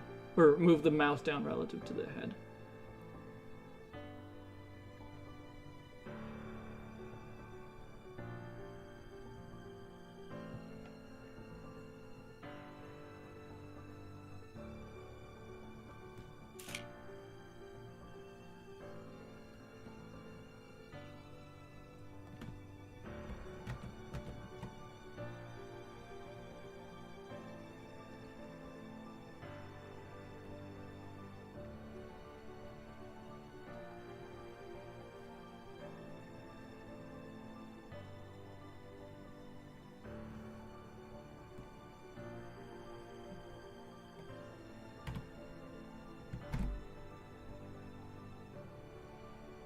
Because Serper Royal's talking about the segmented body, I'll put in my 2 cents. I like the dragon kite look because I think it brings out, like, the flying type aspect of it. But I also like the non-segmented look because I think that's more like the water type aspect of it. So I'd say I lean towards segmented, but I'm fine with either design. I like that I don't have to draw those segments. I don't blame you. I don't dislike the segmented body, but I kind of felt like the non-segmented body was one, simpler, and I felt like it's already a very complex design, and two, You call that a very complex design? yes. Maybe for you, but yeah. I was like, this is so many things. This is so many things for a banana meteor design. It's not complex in the sense of like having a lot of elements, but it's very detailed for something like I was saying to Banana Meteor before we started. It's very detailed for something that started out on the Game Boy. Yeah, for sure. That's kind of how Gyarados is, though. I didn't want to cut too many elements. Yeah. But I guess I did cut the segmented body too, because I felt it was a little more serpentine and water type without all the segments. The segments almost feel more insectoid to me, and I wanted to definitely make sure the water type was shining through with the scales, especially because I took out the primarily water type color. Yeah. I get you. Like I said, I could go either way with this one.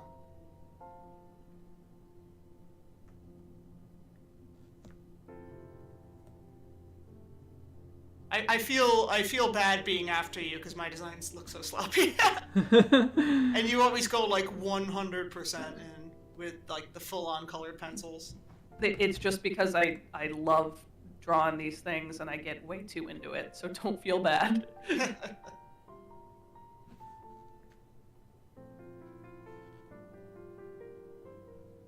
Is that a little piece of the fin hanging forward? Like a little Superman curl? That is. You don't have to do that if you don't like that, but that definitely is. Okay. No, just making sure.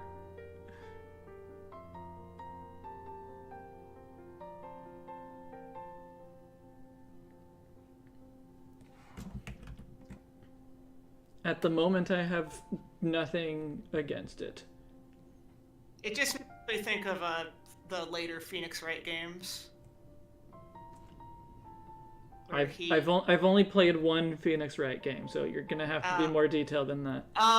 Well, in Apollo Justice, he's like a disgraced attorney, and then in the ones after that, he comes back, and because he's older, and I guess to like kind of convey like he's like this is like a new Phoenix Wright in his design. Like his hair isn't completely slicked back. He's got like the little Superman curl thing going on. I see. Yeah.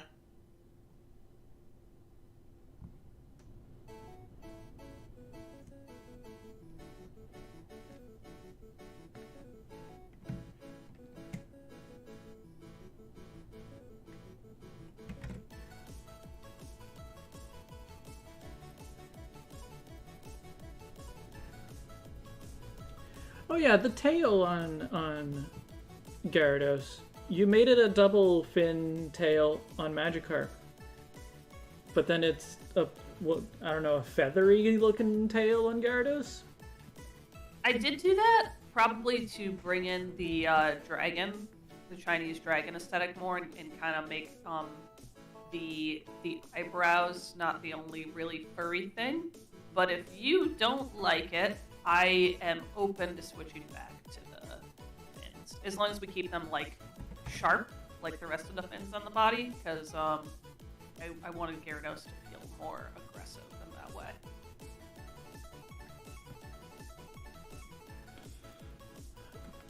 I don't know. Like I guess the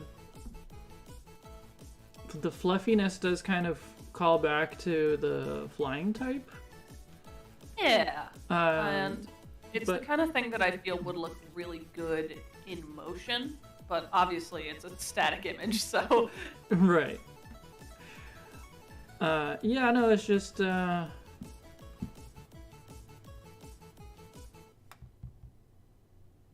maybe we could do something that's more cohesive between the two tails. Even if it's just like it has 2 tufts of fluff. You know, I think I would actually like the 2 tufts of fluff a lot.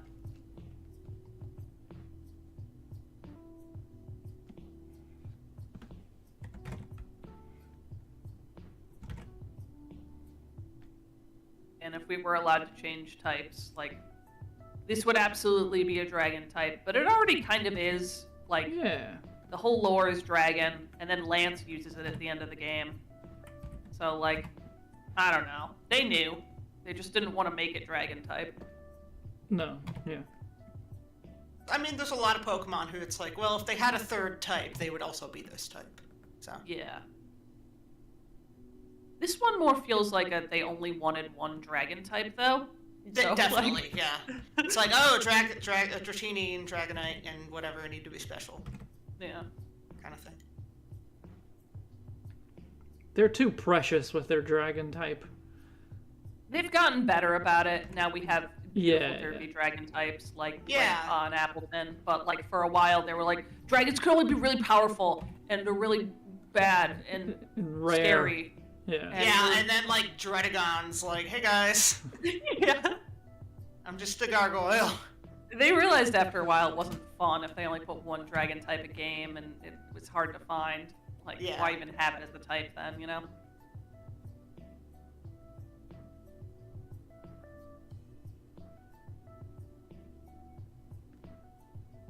Dunsparce still needs a normal dragon evolution. I'm tired of those. Like, I'm at least tired of the cool-looking ones. I want like, I want Boring a fatter evolution. Dunsparce. Yeah, I still want it to be derpy, but like, Yeah. I won't be tired of it until it happens. Give me more Dunsparce. I guess I'm just tired of like the cool-looking ones.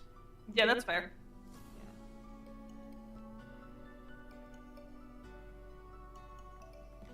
I'm not imagining Dunsparce as a Magikarp to Gyarados. I'm imagining it as like a Wooper to Quagsire. Oh yeah, sense. yeah, I'm cool with that. Yeah.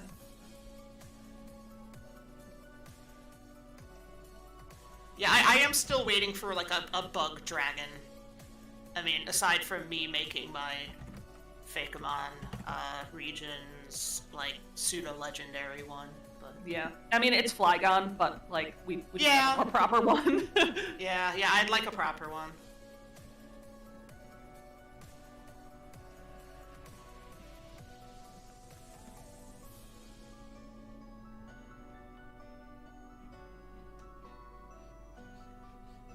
Ooh, that ice variant of Teddy Ursa sounds great. I didn't get to touch base on this earlier, but I do really like Ursaluna, but I think it's more so that I really like quadruped Pokemon than the like flare on Ursaluna itself, but like, that's fine. We just don't get a lot of final evolution quadruped Pokemon anymore, so I'll take what I can get. Especially not when it starts as a biped.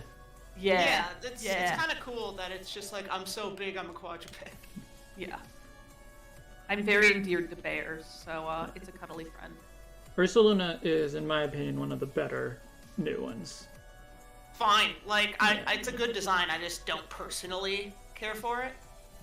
It did have a really annoying evolution method. I don't know if God, there yes. was I don't know if there was a better way to advance the clock there, but the way I did it is I just had one in my party for like a day of playing the game, and every night I'd be like, "Is it the full moon yet? No." Okay. Yes. Well, the thing is that I didn't know, right?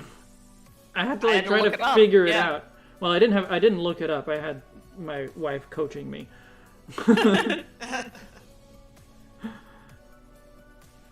Did she eventually give you enough hints that you were able to Yeah. parse it? Eventually. Yeah. The weird one, because moon mechanics have never been in a game before. Yeah. And honestly, if it was just the moon, it would be fine. Because, like, eventually you're gonna be playing and it'll be a full moon, and as long as you have it in your party, like, you'll get the... You'll get experience when it's the full moon, and you'll see the little thing that pops up that says "Can Evolve." Yeah. Yeah. But the fact that you have to actually, like, trigger the evolution yourself with an item means that you constantly have to check, like, like, I saw the peat block and I was like, okay, this clearly looks like the evolution item for Ursaluna because the peat of the peat block looks like what's on the back of Ursaluna. And when I open it up, I can see that it's an evolution item because everything says incompatible. So, what circumstance do I need to use it in? Is it a location? Is it at a time of day? No, it is none of those things. It's a once every 30 in-game days thing. It's a technically time of day, but it's a very weird time of day. Yeah, but if I go, like, what I did is I went to Ursa's Ring and Sludge Mound because those seemed like the two most relevant locations to evolve Ursaluna. I went to those two places both during the day and at night and at like different times, and none of it worked. Yeah, I don't blame you. So yeah, I was frustrated by that evolution method for sure. Charon asks us, what Gen 2 Pokemon would you guys want to redesign? Ooh, Lantern. It's been established. Definitely. But Gen 2 Pokemon that I hate? Oh. Gen 2 Pokemon that I would specifically want to redesign. I mean, I already did a few, right? I did Meganium, I did Unknown, I did Sunflora.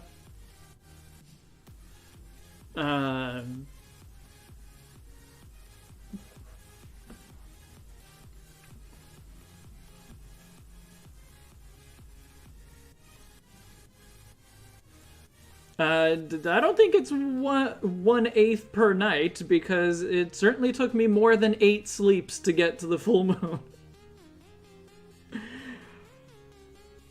I had the same moon phase for, I don't know, 2 or 3 nights at a time. So maybe it wasn't quite 30, but it was close. I think I would want to redesign Blossom. It feels just like too plain to me. I can see that, yeah. I'd like to put in more of the energy of Vileplume's line while still keeping it feminine, I think. Because, like, these days, especially with, like, Lilligant and Sarina, it just kind of feels like, yep, that's the feminine monograss type. Yeah. Yeah. Okay. Yeah.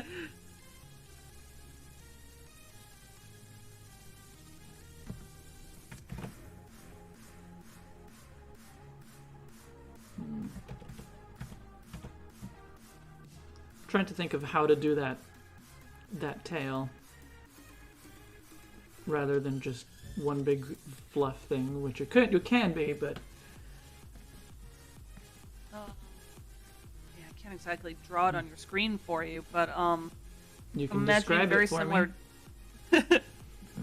Imagining very similar to Magikarp's tail, but just like the fins would each be that tuft of fluff, and there'd kind of be like more gravity applied to them at the end, so they'd be sort of like flopping down, sort of like mine does with the single one in the picture. Sure.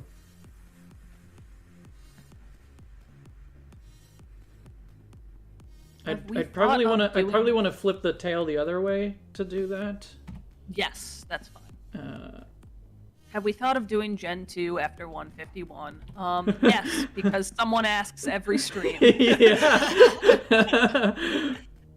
We have thought about it. It has come up. we may or may not do it, but we'll see how we feel when we finish them. Yeah. I think we can safely say, like, we're gonna finish this project this year. Mm-hmm. Like we'd have to skip more than 2 months to not make it this year. So I don't think that's gonna happen. I think we will successfully finish this year. We'll probably want a break, honestly. Yeah. Like maybe eventually we'll be like, yeah, let's do what comes next. But I think we will want a break first. There's no need to be sorry about the question. We're thrilled that people are excited and they want to see more of our designs, but it's just like the question when it comes to the stream. Not only is it the question, it has been the question, even for us, really, for like a couple of years. And it's never gonna end because there's no way we'll ever be making Pokemon faster than the Pokemon Company. So like, it's the forever question. Yeah.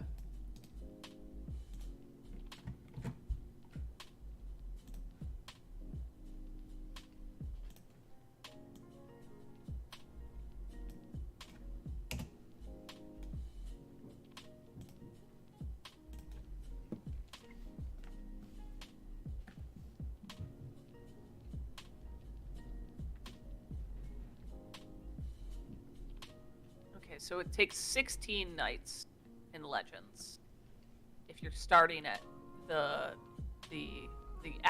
first moon after the full moon. Was that the new moon? I don't know. To get to the full moon again. No, well, if you're starting from right after the full moon, then that would be waning gibbous. And then it goes to the half moon, the waning half moon, waning crescent, new moon, and then whatever. I can't remember what they call it when it's growing. The growing crescent. Waxing, right? Waxing, that's right. Yeah, waxing crescent, waxing half moon, and waxing gibbous. Yeah. So it's a lot.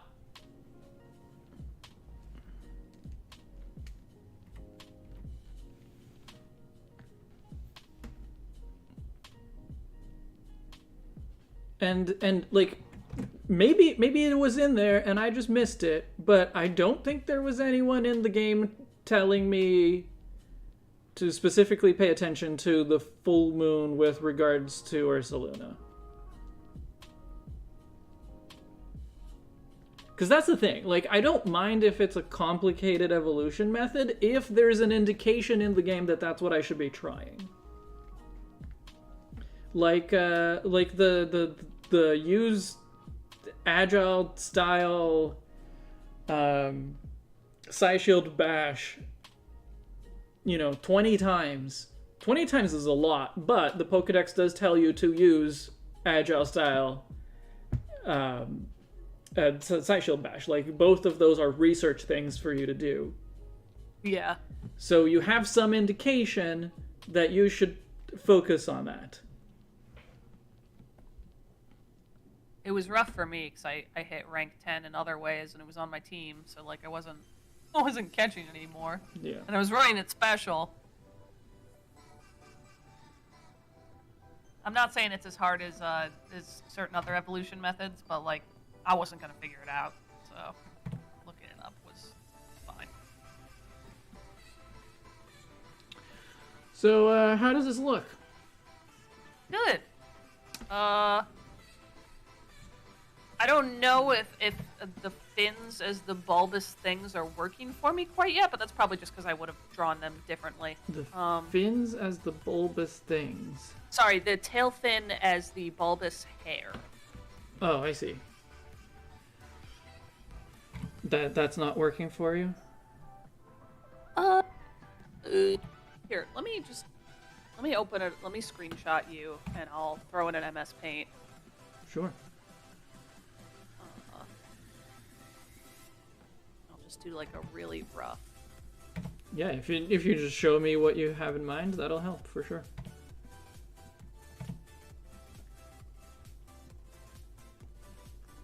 The two fins that are on the side, to me they feel like that position I think is close-ish to what you had in your sketch, but it feels like awkwardly in the middle of the body. Would you consider giving it two sets of fins so you could have one that's closer to the front and one that's closer to the back? Be open to that. The ones I had were just kind of meant to be floating more towards the bottom, I guess, to sort of be reminiscent of the bottom fin on Magikarp, but I'm open to giving it another set.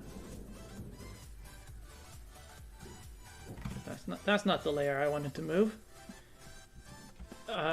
So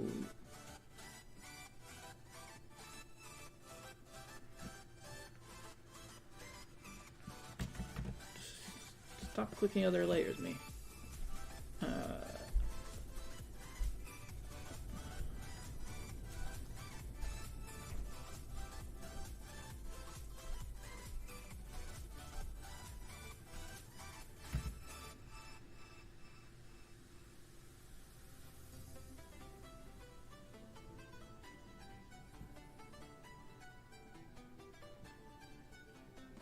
How does the game point out moon phases? Because maybe there was something earlier that I didn't notice. But what happened to me, and this is gonna be a bit of a spoiler, I guess, for my journal entry that's coming out on Monday. But here's what happened to me. Indigo told me that she saw a bunch of Clefairy in the what's it called, Fabled Spring. So I went there, and there weren't any. And so I was like, well, maybe it has to do with, weather. And I went there at night because I figured at least that much. And at that point, I'd already evolved my Ursaluna. So eventually, I was like, okay, it's not weather. And eventually, I was like, it must be the phase of the moon. It's got to be the full moon. Okay. So I did however many sleeps I needed to do, got to the full moon, went there, perfect. There it is. There's there's a whole bunch of Clefairy. There was an Alpha Cleffa. It was awesome. Great. Caught everything that I could. Went back to town. Reported my findings, everything, and then as I get back into Jubilife Village and go check on what new quests I have, someone is like, "Hey, I heard that that Clefairy like to dance in the full moon, or Clefairy like to dance in the full moon in the region that I'm from. I wonder if the Clefairy here also like to dance in the full moon. I've heard they appear in the Fabled Spring. Why don't you go and check it out for me?" I was like, I literally just did this. Here's the Pokedex entry for Clefairy. Here's the Clefairy I caught. No, he didn't want any of that.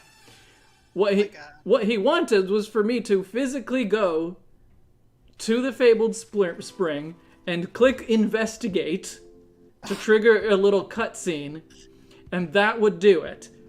Except, it had to be in the full moon. Apparently Clefairy show up not only during the full moon, because Clefairy were showing up in the Fabled Spring when it was foggy, or when it was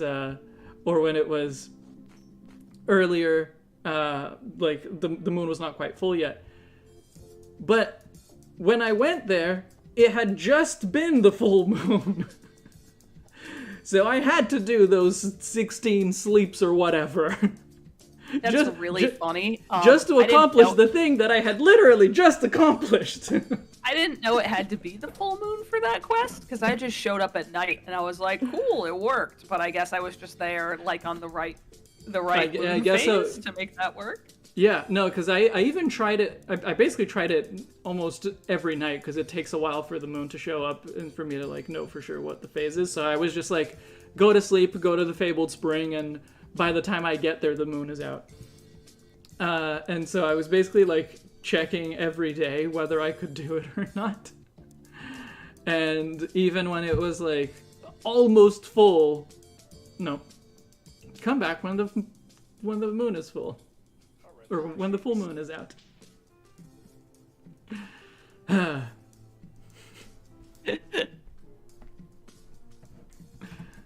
I am sorry you had that trouble. That is a very video gamey problem.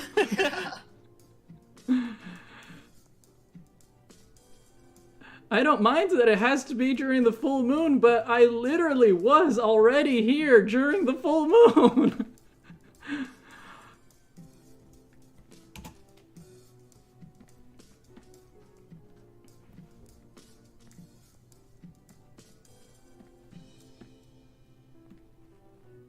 I like having the Alpha Cleffa, though. And I don't think I'm going to evolve it into anything. It's just going to be a giant baby. Alpha baby Pokemon are so funny. Alpha Pokemon in general are delightful, and I have wanted size variation of Pokemon in a Pokemon game for a very long time, and I'm glad that finally it happened. Oh yeah. I have an Alpha Togepi, and I don't know if I'm gonna evolve it either. Yeah, I just caught an Alpha Eevee, and at first I was like, oh, I'll evolve it into a really big Umbreon, but then I was like, hey, you know what? I already have an Umbreon that is on team rotation. I don't think I need another one. I'll just keep a giant cat fox. I have an Alpha Jolteon. I don't know what I'm gonna do with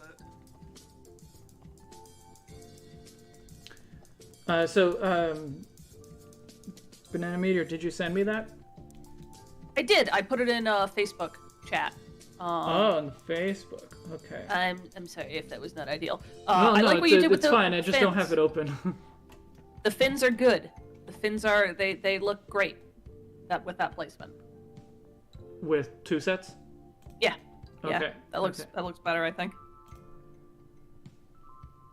Oh, I see. So you're splitting them more like one towards us and one away from us. Yeah, if you think that is Yeah. good, kind of reminiscent of the whiskers on the face. That's fine.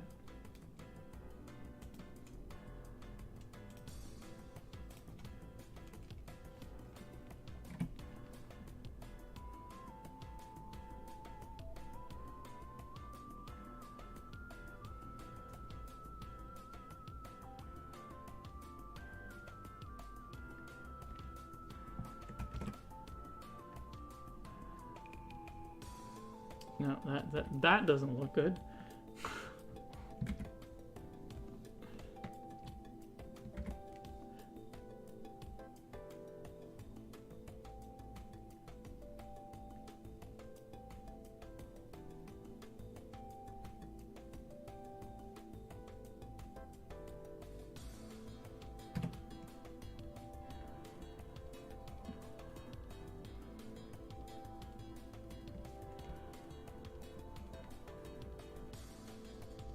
Is that a little better? I'm waiting for the screen to update. Yes.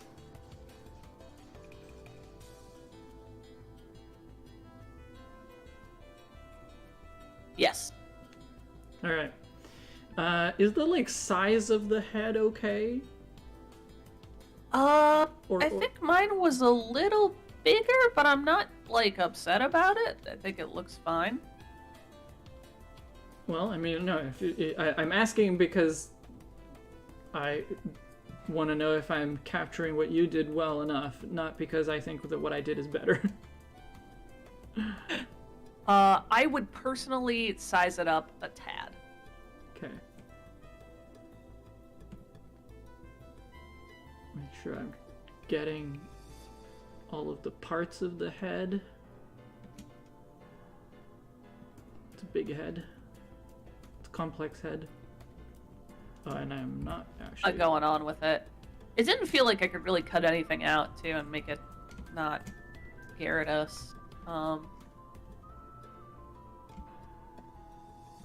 Obviously the big lips are a very important part of Gyarados, and I'm glad I got to incorporate those. But all the rest of the stuff too really helps it come together.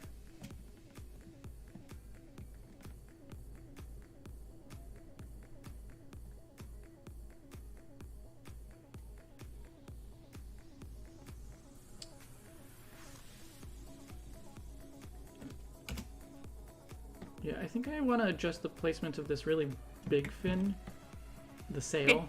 I think I want to adjust the placement of that a little bit. Sure. Not significantly, just like the one that's the spine, I guess, that's closest to the front, I think needs to be more upright.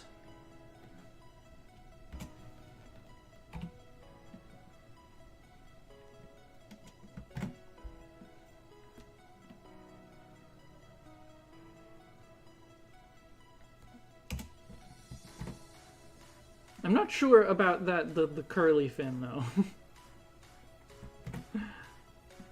I don't need it on there. I'm not married to it.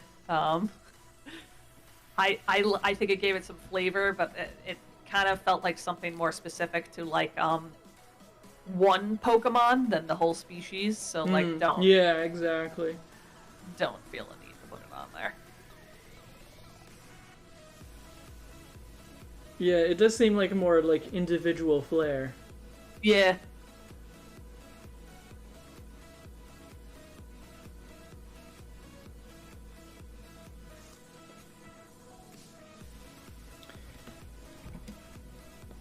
How about if we move the head back a bit so it has like less of a neck?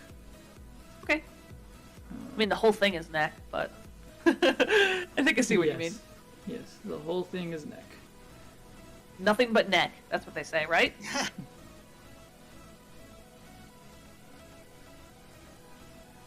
Yeah.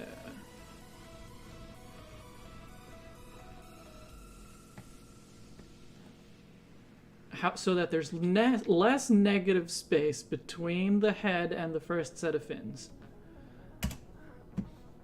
That's what I'm going for.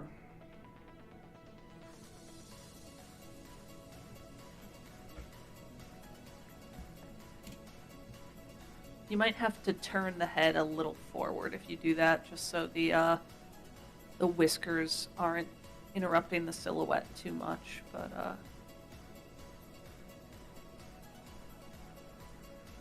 I was thinking the whole thing needed to be rotated a bit more.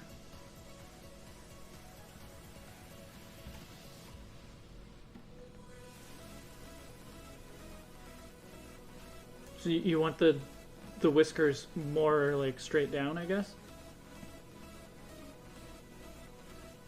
no, they're fine where they are. Good night, Alex. Thanks for tuning in. I appreciate it. Bye, Alex. Okay, yeah, so this works for you? Yeah, that works for me. Okay. Sorry I'm so gosh dang picky whenever you work on my designs. You do a great job. Just So picky. Ugh. I'm a nightmare to work with, I think.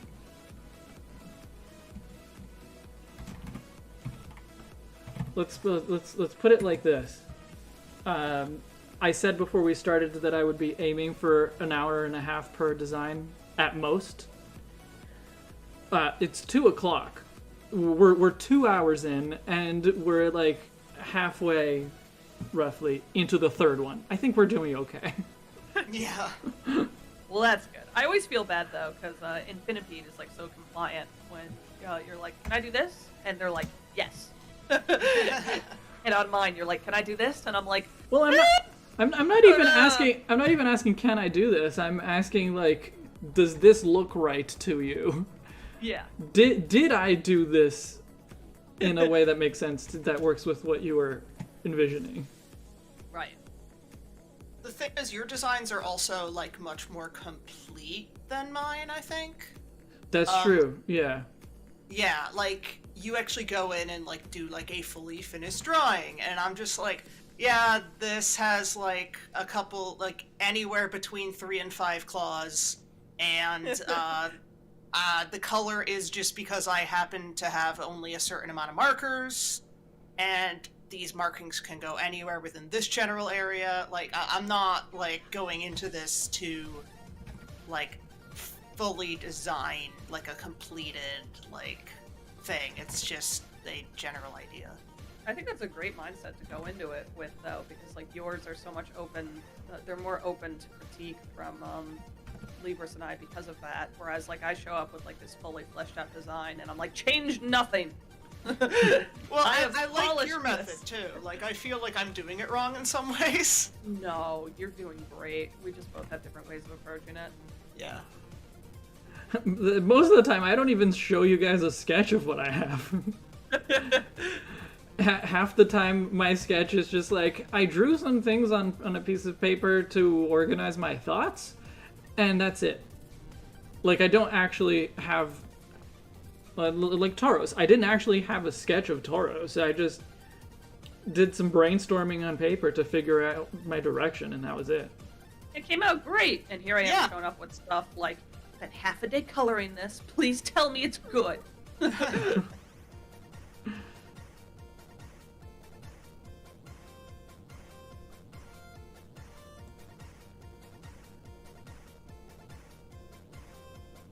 To be honest, sometimes I think that your drawing, your sketch being really complete makes me probably less willing to be like, hey, what if we do this differently? Not in this case, but sometimes it's just like, well, that's done. I think in some parts that's my hope, because I like to be someone with like so much control over my designs that I really want to both illustrate like exactly how I want it to be and like show how that can work in a way where I don't have to change much. It's not that I'm not like open to change in some respects, but like I'm much better with drawing than I am with words, which is why I want to be careful with it to illustrate what the heck is going on in my head.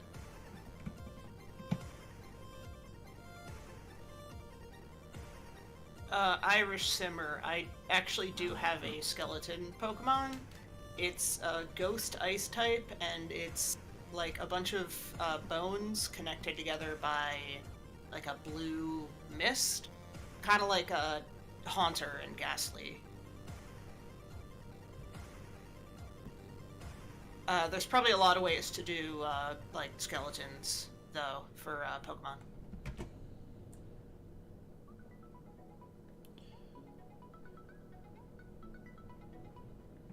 Yeah, I'm going back and revisiting my Fake-It-X and changing a couple things, though I think most of them are pretty solid. That's cool. Because I've decided, like, the location of my region being, like, sort of Siberian, I'm making my, my, like, basic bitch normal type a, dwarf hamster. Neat. Yeah, so, I don't know. I want the final evolution to be a quadruped, but it's looking kind of simple right now. I love hamsters. Sounds adorable. It's just it's like a fat, fluffy hamster with, like, cheek pouches that extend along, like, half the length of its body. So think kind of like, Floatzel's buoy things. Yeah. Good though. I think the eyes need to be bigger. I think they need to be bigger and a little lower. Yeah, probably, but yeah, like especially not just the eyes a little bigger, but especially the eyebrows. Yeah, the eyebrows I had coming off, like they would obscure the head from the side. Like their outline would extend past the head. That's what I'm trying to say. Yeah, God, I'm bad with words. Don't judge me too hard. This is why I gotta draw it. Because I try to speak it, and I'm like, design look like this with color. Thank. How's that? I simplified the shape of the eyebrow a lot, but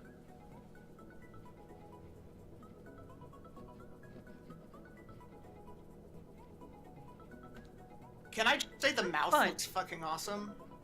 oh, does it? Thank you. I'm Yeah, glad. like, I really liked Julie's original drawing, and you translated it over to this pose really well. Oh, that's you. good, because I was not confident about it. It was funny. When I was drawing it, I was like, "Oh, these curved up fangs remind me a lot of Infinipede's art." That's something that they would draw a lot of. So. That's true. Oh, yeah, That's true. Yeah. Yeah, I'm really into, like, tusks and, like, that sort of, like Japanese mask face. Yeah, for sure. Yeah. I don't normally do that in my art, but it's cool that you like it. It works very well here, I think, with the Chinese dragon theme. Yeah, I For think sure. so too. I think Gyarados is already very Chinese inspired, so it felt right to give it a little more of that. Yeah. So is the shape of the eyebrow okay as I have it, or like I can bring it a little bit further down maybe? Make it I'm okay flatter? with it. I think the one, its left eyebrow, the one that's further away from us, could stand to be a little longer to be cohesive with the other one. But It's hard because it's going away from us. you are right. But I think I am gonna shift the it's eyebrow down a bit relative to the eye. Simmer, I think it's hard to do like a full-on like zombie in Pokemon. I mean, it's definitely doable, but I definitely would look at like, look at like Parasect and how it's, and like Cubone and stuff, and how it's sort of conveyed with that. Look at a lot of like ghost types. Like if you're trying to do like an undead Pokemon, I'd say like make the eyes blank. Maybe if you want to go a little gorier, look at how like the zombies and skeletons in Dragon Quest look, because those are pretty like not gory while still looking like zombies. But I would really just reference like like ghost types for like what Pokemon is, what Pokemon goes for when they go for like spooky undead things.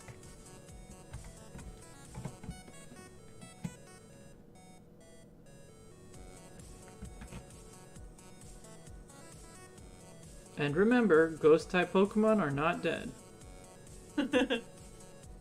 Yeah, if you're looking for like a good creepy Pokemon, that's probably where you're gonna go for like Pokemon's sort of quote-unquote scariest designs. Oh, for sure. Yeah. Ghost or dark type, depending on the Pokemon. I think definitely going for like, if you're looking for an undead or zombie look. Yeah, Eternatus is also like a decent reference, though you have to remember he's a legendary and he's very like designed. Like he's sort of like Ultra Beast-esque. Yeah. I wonder how long they spent on that design. It's really cool. Like I like it.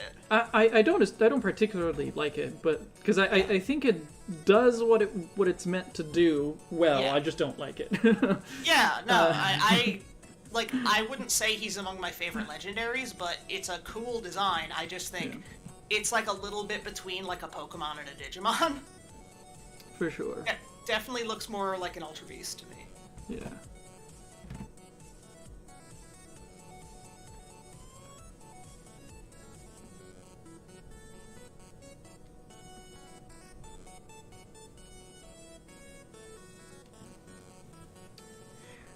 I like Charon's deleted message that is still showing on the chat below me because that's how it works. Yeah. The on stream chat does not get deleted. But yes, I did already see it. I have it on my team. Okay, Well, cool. Cool. Very cool. All is well. Not or not on my team exactly because its level is still way too low to be on par with the rest of my main team members, but it's getting there. I think that Pokemon in particular is the most that a Pokemon has ever looked like a Fakeamon, but I don't hate that. It looks like Pokemon, but it definitely also looks like somebody like could have drawn that on like DeviantArt. Yeah, I thought it was really funny just looking at the little icons in the box because there's just way more shading and detail on Zoroark's face than like any other mod around it, and I was like, well, Like someone really likes that Zoroark. yeah, it's fine. I'm not upset by it. Yeah, but I like the design. I think I like it a lot. I like it's Yeah. it's easily one of my favorite new designs. So Yeah. I prefer the simplicity of the original, but like the new one is fine. Totally fine. see the new I one as think- being all that complex either. Like it's like I think it's just the chaoticness of the hair that makes me feel like it's more complex than it is. I guess it's really Yeah. not, but yeah, no, Yeah. it's not. It is not a complex design. It just has a lot of hair. yeah, it's very floofy.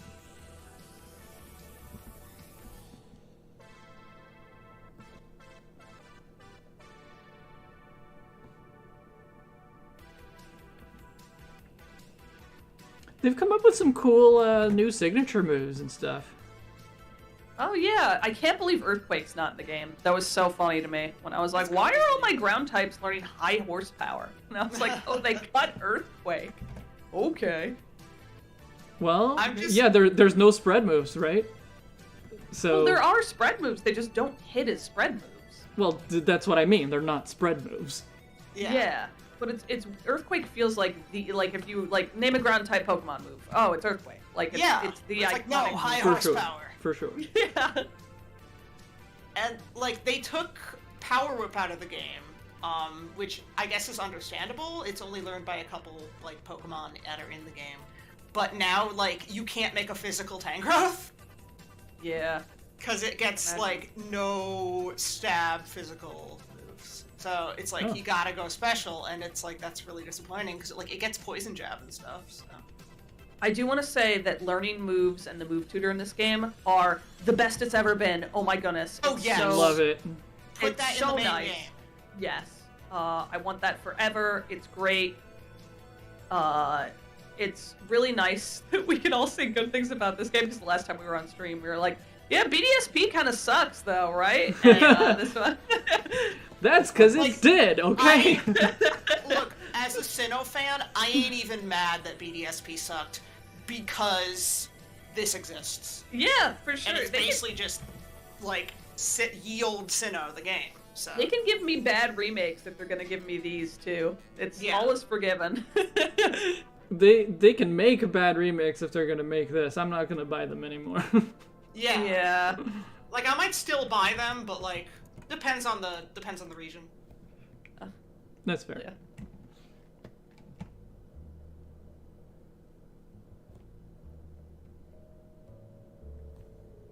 I think they were really worried that that fans would be upset that they differed from the formula, which is why they like fell back on making BDSP as well. They're It's like, kind well, of people weird, honestly. people might but- be upset, and I'm glad that the general reaction to Arceus seems so positive. So I'm hoping that it'll shift that in that direction.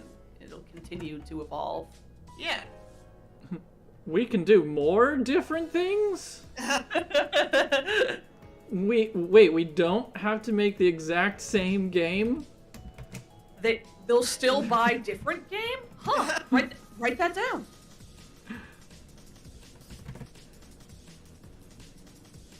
I mean, BDSP sold pretty well, but I hope that Legends does better. Agreed. I mean, I bought it, but I don't know if I would have if I had known quite how nothing it was. Yeah, like I bought it, but like the moment I was able to afford Arceus, I just stopped playing it. Yeah, I didn't even make it through. I think I got like 7 gym badges and just fell off. I was just like, well, that was it. Yeah, if I hadn't got BDSP digital, I'd probably sell it. But The underground was fun, but mostly in the sense you could find mons there and do the little mini game. I really missed all the fun decorations in the base, but like now you just get statues and there's no other furniture. So Yeah, I Right, think for me BDSP is just like the one and done kind of game. Like I played the main story. I did not do any kind of like daily quests or anything like that. I did not go out of my way to do anything. Didn't even bother completing anything in the post game, and that's all it needed to be for me. yeah. like if I get like the Sinnoh bug and I don't feel like emulating, I might just play it, but that's about all I can say. Yeah, and if assuming that in the future we will have like home compatibility, and then you can bring in like an Eevee and have it in the beginning of the game, you know, to have a Glaceon on your team, for example. So that's the kind of niche that I can see to maybe play that again, but Yeah. but Yeah, probably not. Best thing about the game was ball seals. Which I What? never used. But now you can just make a team of unknown and like throw out like 6 letters in Arceus. So Yeah. Good.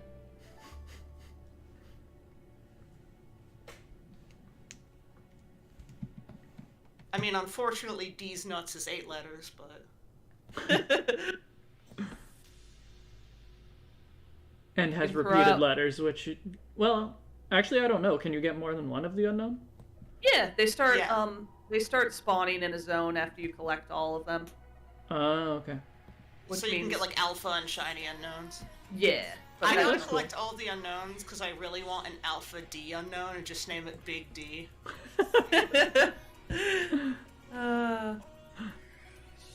You spelled fuck with an alpha F. Oh my god. I don't have all of them yet. I actually have only like gone on purpose after one, and that was because when I first got the unknown decks or whatever they're calling it, I just like quickly looked through all of the locations to see like which one I would recognize. I recognized one right away, and I was like, okay, I'll go get that one. And besides that, it's been all just random. Oh, I probably yeah, I found- looked at the unknown decks. I've just been, like, finding them. I probably found around 10 just by accidentally stumbling into them, looking in places where I'm like, that's weird, there's probably a guy there. Or just like talking to Frankie or April to like be like, hey, like what ones have you found and where are they? And once I hit 10, I started to like actually utilize the riddles, and it's so cool that they put those in there because otherwise it would have just been something you had to look up. But Yeah. riddles made it like kind of a fun treasure hunt. And Yeah, I just like exploring, like, random places, so... yeah, even with the riddle, there's a couple of really weird ones where I had to like call in help from the house and be like, "What is this?" But they were still fun. Mm-hmm. Okay, how does that look? That looks good. I like that. All right. Color time. Color time. The hints can be obvious, but they're only obvious for if you've been there. Which I think was the case when I looked at it, so... Some of the hints are very obvious, and other hints are like, "What are you even talking about?" I don't want to spoil it for Libris, but there was one in particular where like I was like, "I know I'm in the right spot, but like, what do I do?" And that took me a while to figure out. Yeah, no, I haven't had to do anything besides go there. Yeah.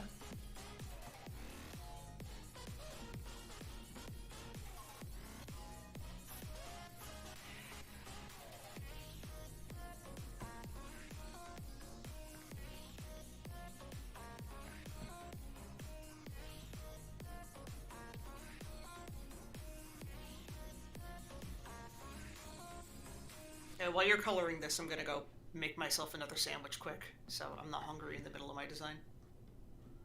Sure thing. Yep.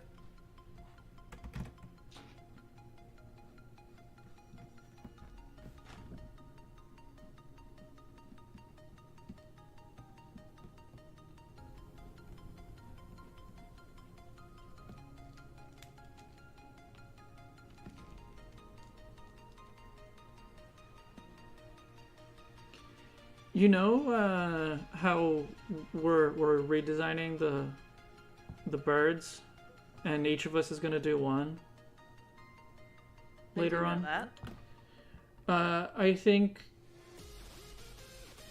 we should just use the Galarian birds and call it a day.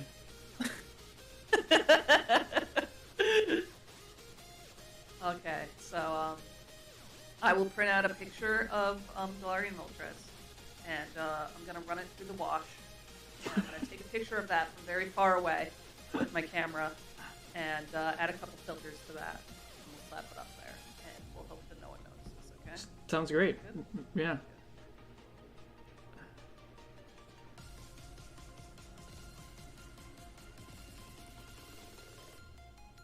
It's really cool though how, like, basically, especially for the really old Pokemon, regional forms are just like, let's redesign this Pokemon. Yeah, a lot of them feel that way, but you really get to like not upset old fans at the same time too, because like the old Yeah. one's still there. it's still a part of the franchise, but you get to have fun with messing with the design again and updating it in a modern way. Yeah, the regional forms are the new and 51 by Game Freak. Yeah. Oh, Oni Boy's asking if I made fan art of one of your designs, where would I post it on your Discord? Oh, on Discord? Well, I guess it could be in Pokemon art, probably. It doesn't. To be honest, like the chat, like the headings on our Discord, they're not that important. It's just more just like so that people kind of know where to go, where to find things. But I'm not gonna get upset if you put Pokemon art in general art, for example. But if you do fan art of one of the redesigns, there's a whole redesigns chat. Otherwise, probably Pokemon art. And if you put it in the feedback chat, that's fine too, you know. For anyone wondering, we have a patrons and supporters only Discord. And very, very rarely I also just like invite someone who's a very active supporter, but haven't done that in a while. But I'm actually going to do a secret private art stream tomorrow, so if you want to become a patron or a channel member right now, you can hang out with me tomorrow. Ooh, spicy. I should be more active in the Discord because it looks like a fun time in there. I need to pop my head in from time to time. We are fun. And I might be biased, though. You may be a little biased. Oni Boy, if you want to also tag any of us on Twitter too, I'd happily retweet any fan art you made. Oh yeah. If you're doing fan art of the new 151 specifically, Twitter is good because then we get to share it. Yeah. And then I'm sure my followers would be happy to not see Banjo-Kazooie for once. Say, thank goodness I don't need to see that bear again. Actually, if you post fan art of my stuff, of any of my stuff, even if it's not new 151, on Twitter, I will retweet it.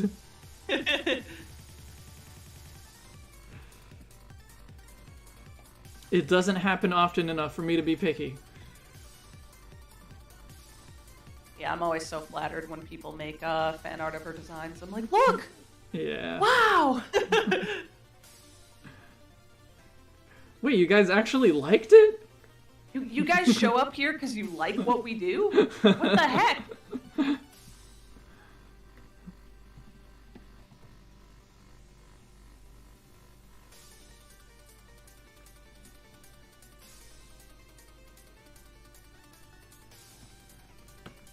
Ooh, a 3D Abra. New and 51 Abra. That sounds exciting.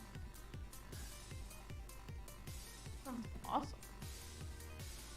Yes, I did forget a fin, which is now completed, but I did miss it. Thank you.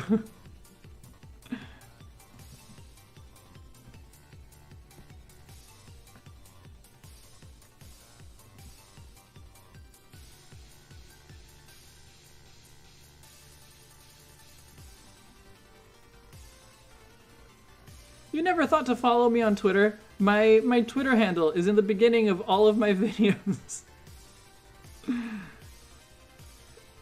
And in the description, but it's actually like in the video in my little like name card, whatever you want to call it.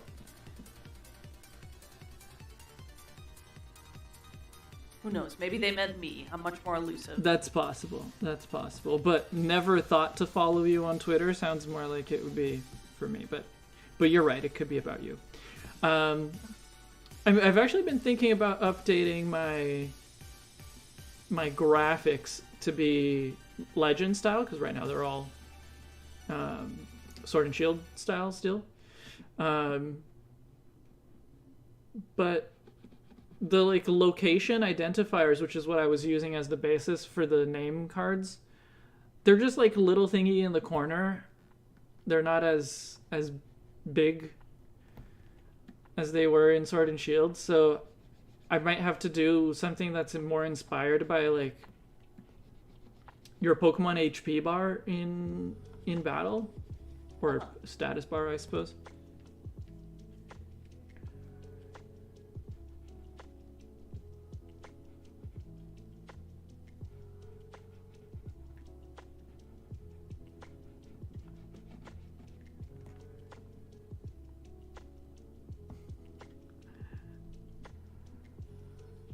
Yes, Charon had no idea that I have a Twitter, even though he retweets all of my videos. He had no idea. It's because he's very kind. He's very kind to promote all the time. Oh no, he is, but he didn't know that I had a Twitter, even though he does that. Is his implication? Oh well, that's because he's retweeting in his sleep. Oh, fancy.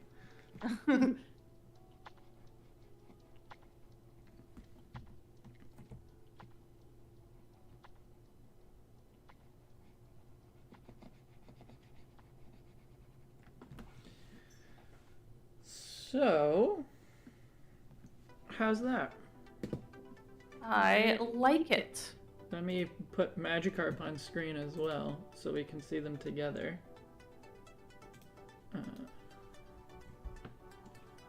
I like it.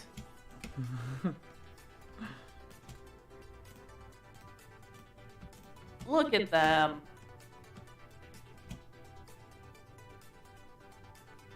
These two lovely fellows. Are you happy with the colors? Yeah. I can see that we differentiated them a little bit, but I think that's fine. They definitely still look related. Yeah. Yeah, I think I definitely prefer it when the color is slightly different throughout the evolution line.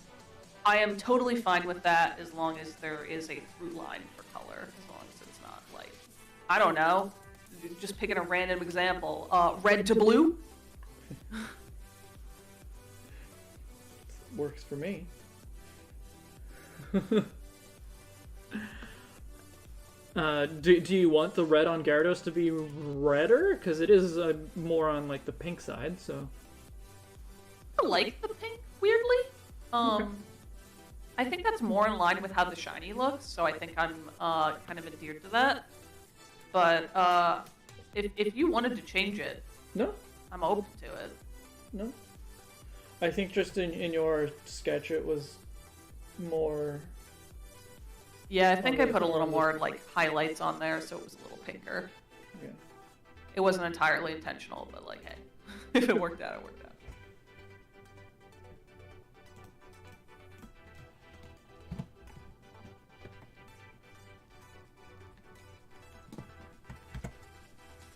And now we wait for Infinity to come back. I guess while we wait, I can show Tauros again for anyone who wasn't here at the very beginning of the stream. So tell me more about your Legends Arceus takes. Mine? Yours. Just making sure that you didn't mean like the chat in general. I mean, anyone in chat is welcome to tell me their takes too.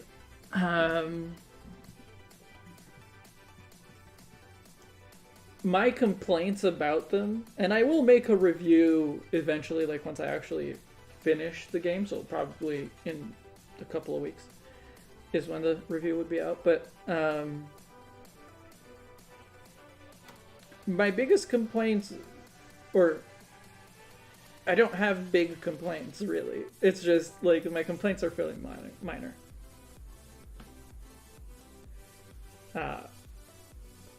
Like about the annoying evolution methods that you don't get told about. Like that's something that's a complaint. But it's fairly minor. What else? Overall, it's really good. Like the one part where it kind of falters is visually in the landscapes themselves. Yeah. Visually, it could certainly use a facelift. It's not bothering me at all because like that's not why I play video games, but I understand why it's bothering other folks. And like with the amount of resources Pokemon has, it doesn't really have an excuse to look like this. But like I'm not mad about it because for me, like gameplay comes first. Yeah. Yeah, and like I think the Pokemon themselves look good, the characters look good. The landscapes could be better. Like there's a lot of like texture looping where you can like tell that it's like a tile set. And, oh yeah, if you see like the light reflected on the water, it's really obvious. Yeah. And that stuff doesn't really bother me because like my favorite games in the world are on the N64, so like Yeah. I see this and I'm like, wow, next gen. But like I understand that objectively it's not very good and it should look better, but graphics are one of the last things that I go to criticize in a game. Yeah, for sure. Like a graphic quality, like fidelity, is not that important. Yeah. But I do wish that the landscapes were more stylized. Yeah, they do feel a little realistic. Yeah, as like, opposed to the way I imagine the Pokemon universe. Mm-hmm. I like, honestly, like since maybe X and Y, well, more like Oraz and Let's Go. Like those are the ones that are closest to what I think the world of Pokemon should look like. Yeah, yeah, I feel stylistically. So if that's not the direction they're gonna go in, I'm gonna be disappointed. Yeah. I'm pretty much on board with you. I think they probably went for this look just because it was easier. This does seem like a title that has suffered a little bit from their mandate to be like, hey, we gotta put out a game every year. Gotta get it out there, gotta get the sales. And this game is great. I love this game, but this game could have been like so much better if it had like an extra year to just get more polished. And just the Pokemon Company doesn't really do that. That's not really how they vibe. Yeah. Stream Elements is being a little bit overzealous. I can tell Stream Elements to not send that message anymore. But yeah, no, I agree. Like I don't know if it's time that's the issue, because like they have the money to hire more people. I don't think they want to. They just like they don't care to, you know? Yeah. So, but yeah, like I don't think that the issue.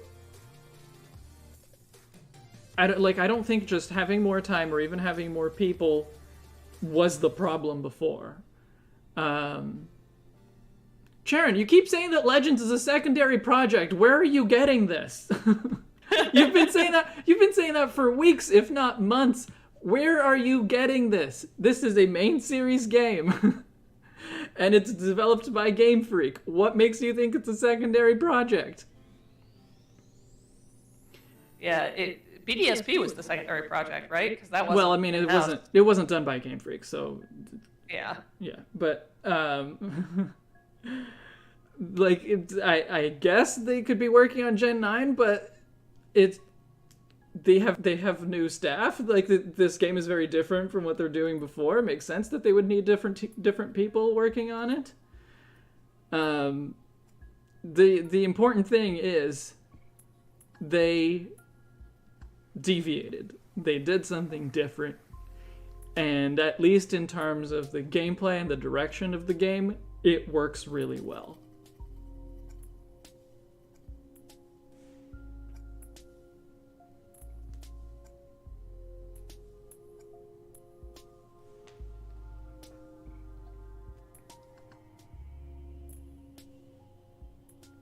Sharon, I get that that's like that is the slot that we're in, but I don't think you can say that anymore. Like, with as of generation, as of the Switch generation. So like, let's go onwards. There is no pattern anymore. There is no pattern anymore. There was, well, Let's Go, which was a revisit, but not exactly a remake, and introduced, like, adjusted the mechanics a lot. Sword and Shield, more traditional, but new generation. BDSP, which is strictly a remake. And Legends, which is another kind of revisit, but again, completely different from what they're revisiting.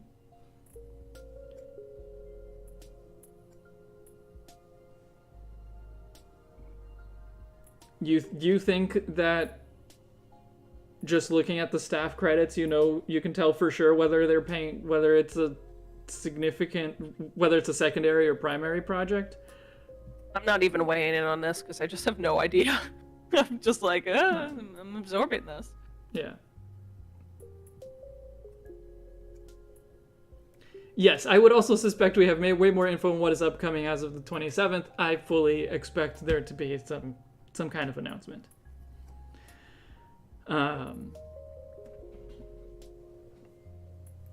You'd love for Legends to become its own side series like 3D Mario games? That's what I kind of expect, just because it is called Pokemon Legends: Arceus. So if it, it certainly, the structure of the title certainly implies that it's going to be a series, but...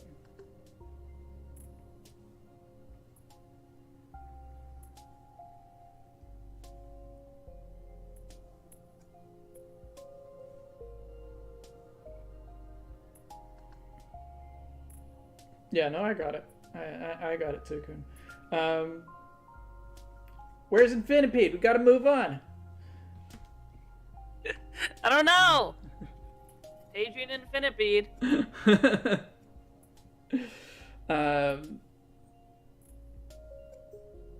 Yeah, like, who knows? Like, maybe, yeah. Maybe, on the 27th, we'll find out that yes, the next thing that's coming up is Gen 9. And that, like, will be, and that it's a huge project or whatever. Who knows? But I don't even know what to expect because, like I said, there's no pattern.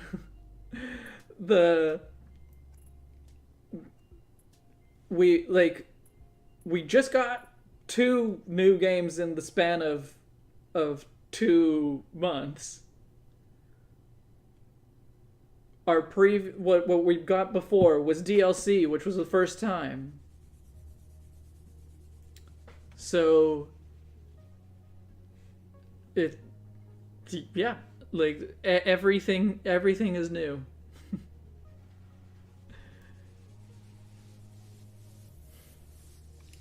So yeah, it could turn out that it's a Gen 9 and it's a big game. It could turn out that it's DLC for Legends.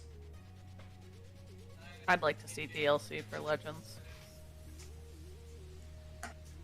I think it's a game that, not having finished the game yet, I think it's a game that is structured in a way that has plenty of space for DLC.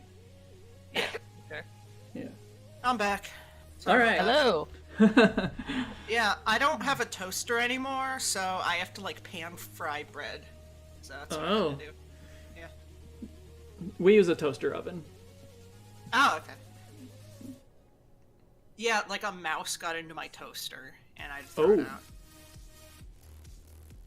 That's his home now.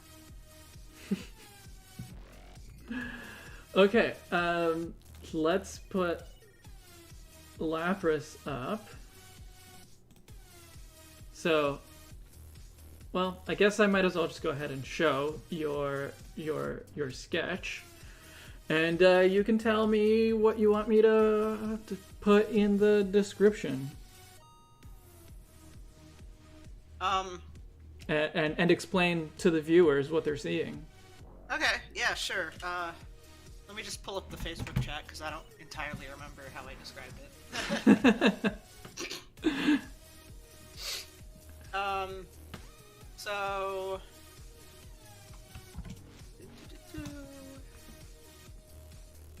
it's basically a Cephiderma, which is related to a plesiosaur, but it has like a leathery or shelled back, combined with a manatee, because Lapras behaviorally is a lot more like a aquatic mammal than it is a reptile.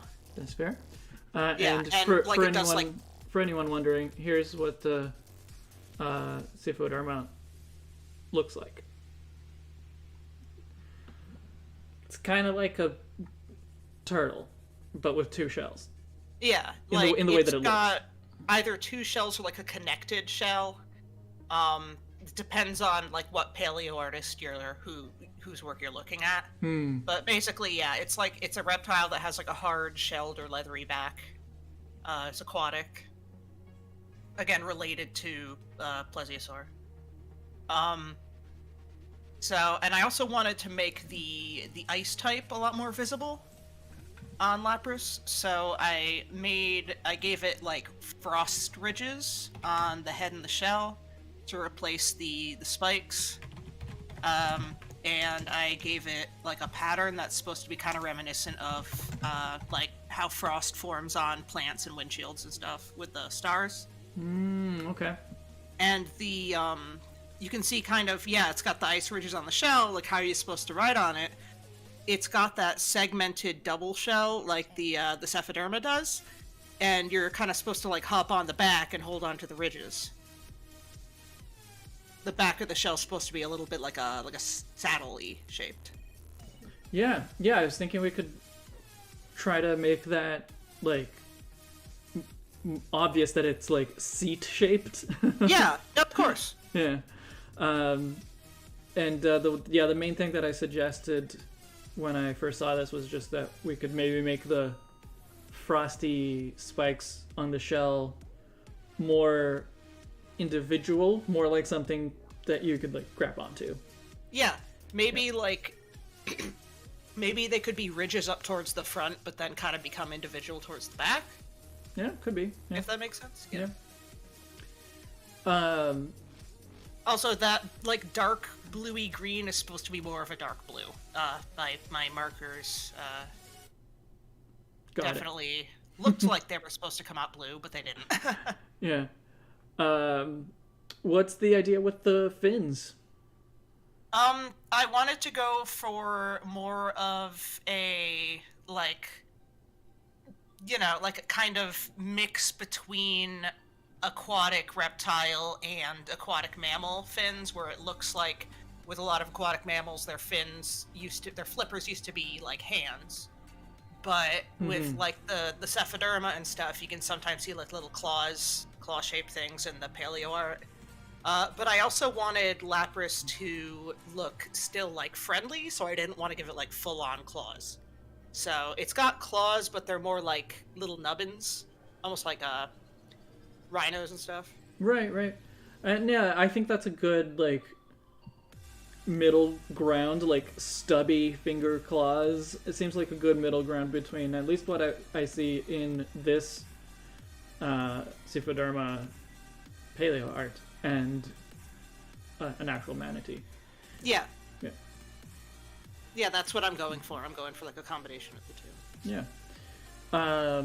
As far as pose, I certainly like the middle pose the most, but I think what will be the most useful is the modern art. Yeah, I actually like the pose from the modern art. I think it gives Lapras a lot of personality.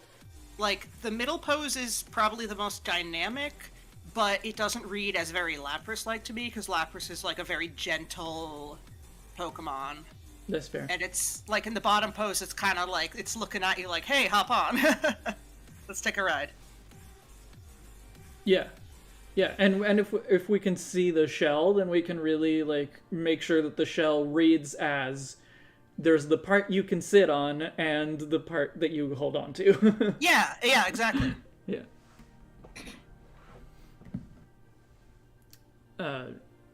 Banana Meteor, did you have anything to say? I am not familiar with the Cephoderma, so I don't have deep thoughts. I'm learning about that right now for the first time. But the stars on the side of it and the pastel colors are reminding me a lot of a Neopet, which I think. I could see that. Yeah. Yeah. It definitely looks like you could get like you'd like paint your Lapras on like you get on like Subeda Pets and you paint your Lapras or give it a potion or whatever you do on there. This is the Starry Galaxy Lapras. Very Especially because it has the kind of shiny coloration, right? Yeah. This is the purple. Yeah. Like I kind of wanted to go for like a kind of like chilly looking color while still making it look very inviting. Mm-hmm.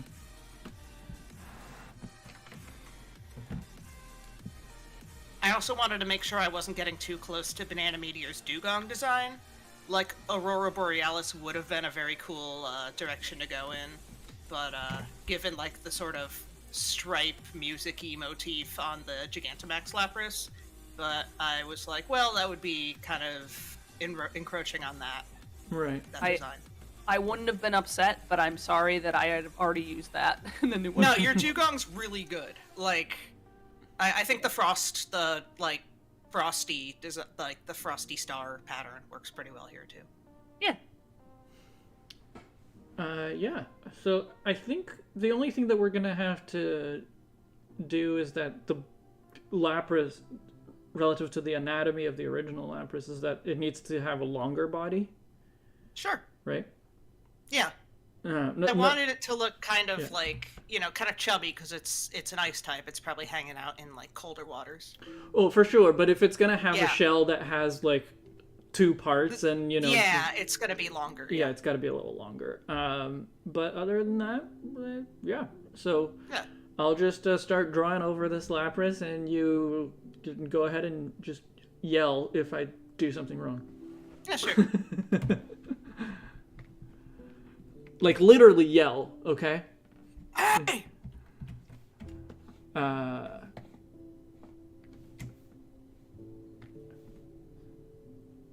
I see you kind of reversed the shape of the eye. I mean, I think it looks interesting. Yeah. I wanted to keep that sort of like peaceful look to Lapras, but I also wanted to make it more gender neutral. Oh, that's interesting. Okay. Like that, interesting that was the thinking behind it. I think like Lapras has like it looks like it's trying to like come onto you a little bit. No, it wants you to come onto it. Oh my god, what are you doing, Orpheus? I have fed you so many times today. Sorry, my cat is yelling. He heard you tell me to yell and he's like, ah!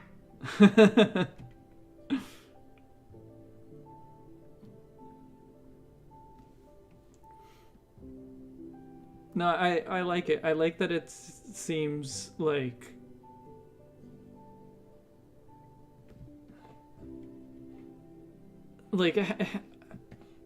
I don't know what the expression that I'm thinking of is, but I don't know. It looks like it pities you. It's like, oh, you can't swim. Yeah. Yeah, okay. I can help you. That's fine. It's like the mom friend or the dad friend. Yeah.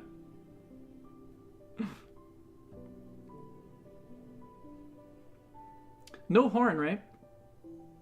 No, it has the ridge instead. Yeah, okay.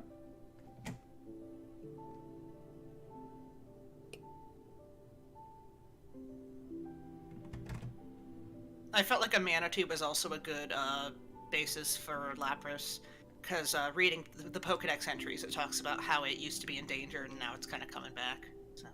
Oh, Yeah. yeah. Manatee energy too, like that gentle, big, giant. Yeah. Yeah. Of the ocean.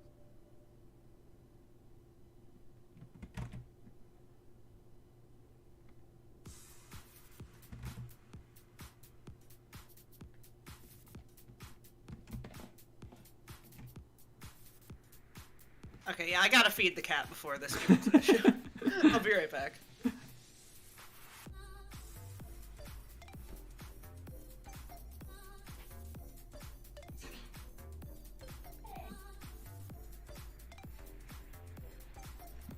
We have a screamy cat too. She's going a bit deaf in her old age, which means that she just screams louder because she doesn't know that she's being loud. So that's good fun in the morning when she's hungry. Just a delight.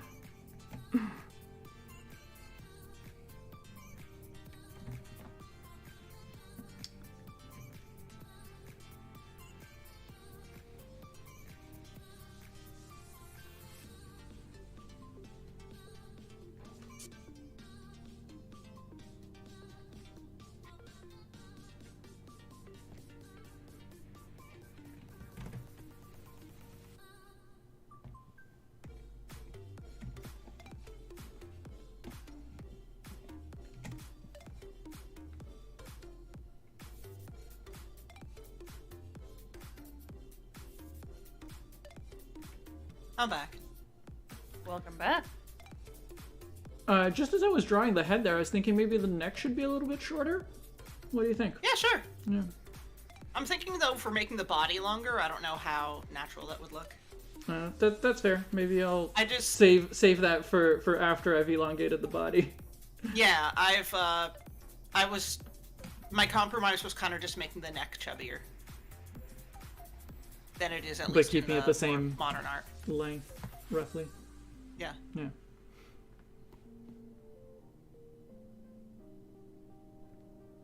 Like, I did try one with very little neck a couple weeks back, and it didn't look as good. Okay.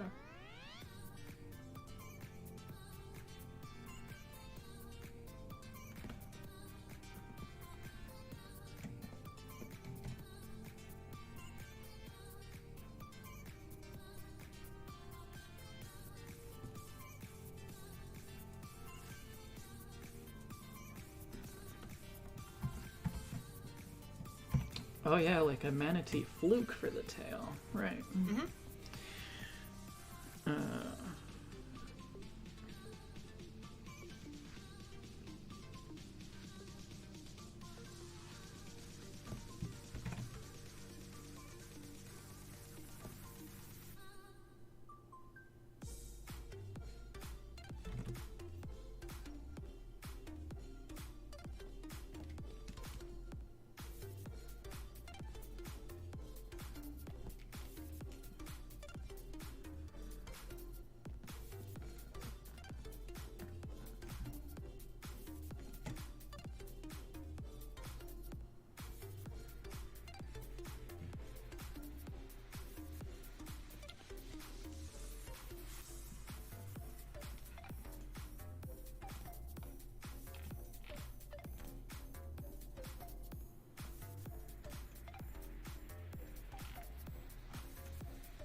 Would the shape of the shell be overall similar? Like, obviously it needs to be a little bit longer so that it has that second section to it, but... Definitely, yeah. Yeah, okay. Like, the front part, for sure, is a very similar shape. Okay. Whereas the latter is more of the saddle-like shape I mentioned. Yeah. Actually, yeah. Let's figure out what that saddle shape is gonna actually look like from this angle. Yeah, I can't. Like, I have trouble drawing things like that. At least picturing them without really sketching them out, like being the one to draw them. So. Yeah. Yeah, my sketches are insane. Like, they're so smudgy, and there's pencil lines everywhere before I go, before I ink it. So it's just always me being like, what will this look like? I'll draw it 3 times and see which one looks the best. Yeah, I just, like, don't bother with the new 151 stuff. It's like, well, we're gonna draw it in a different pose anyway, so... That's fair. I'm just kind of like, well, whatever makes the design clear enough. Yeah, that's the important part. Yeah.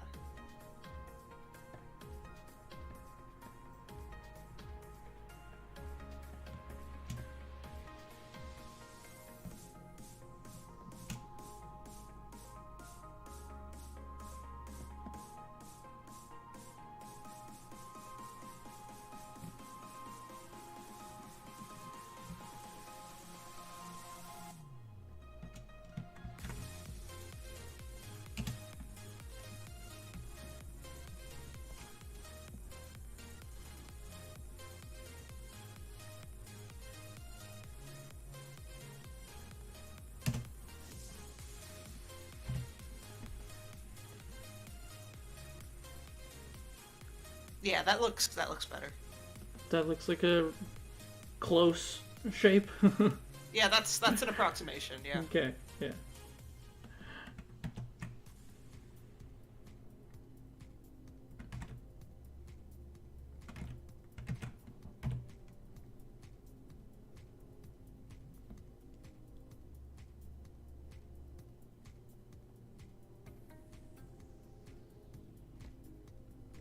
My god, I just fed you, cat. He hungers. Food Yeah, is like, food I is not the literally thing the cat wants then.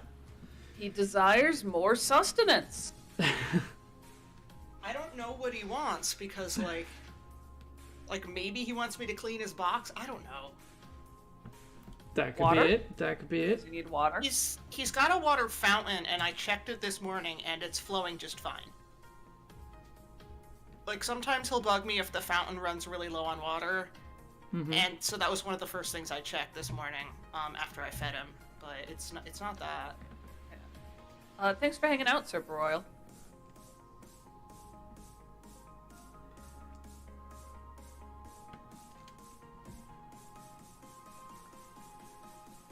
Charon, what are you trying to get from the distortions? They are annoying to farm. Yeah. You know what I have been trying to get from distortions and not getting? Red shards. I have probably like 50 or 60 blue and green shards, a little less of the green. But yeah, 50-ish blue shards, a little bit less of green shards, and 1 red shard. I promise you it's Situation. just your luck, because in my experience, they all have about the same drop rate, so... Sorry. I'm in the same situation with the red shards, though. With reds? Really? Yeah. They're Maybe the one I I'm have the wrong, least then. of. Maybe I'm wrong. I have no idea whether or not you are. No, guess. I like Indigo has gotten plenty of red shards, so I don't think it's a like difference in the actual drop rate. It's just really annoying because I want to make those star pieces and I can't. Show stars differs by map. Yeah, that would make sense then.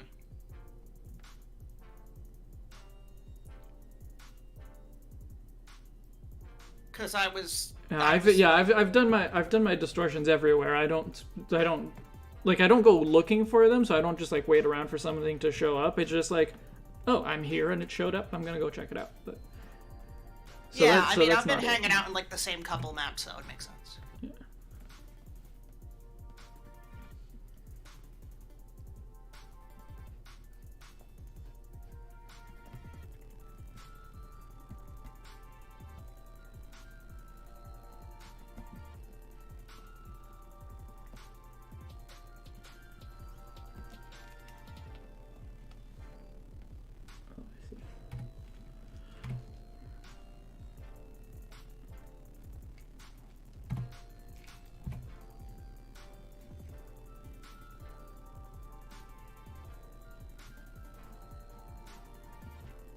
The distortions, I think. So you cut out.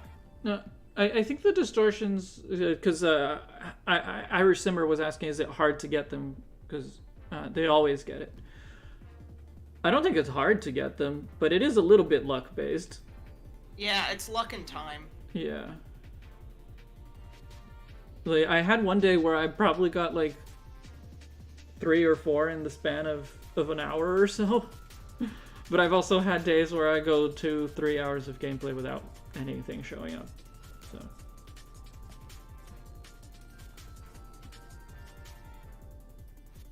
Yeah, it's like the easiest way to get them to show up is to just sit there and do nothing. So.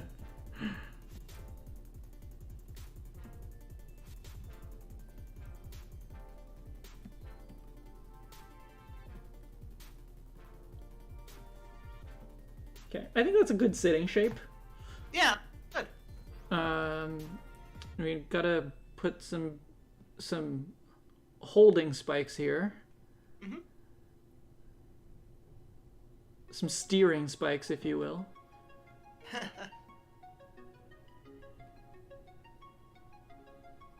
The Lapras is the Basculegion of Kanto.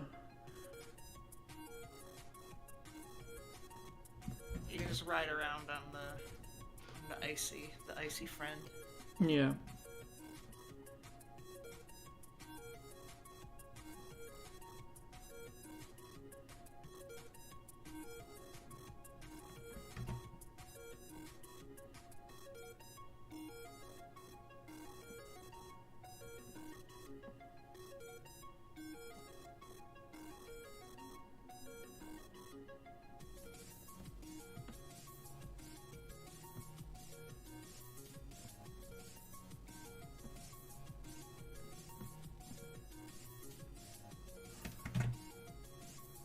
Those spikes look good.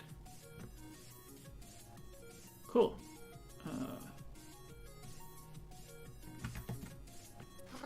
Mr. Orpheus, I literally just fed you. I don't know what you want. Use your words, cat.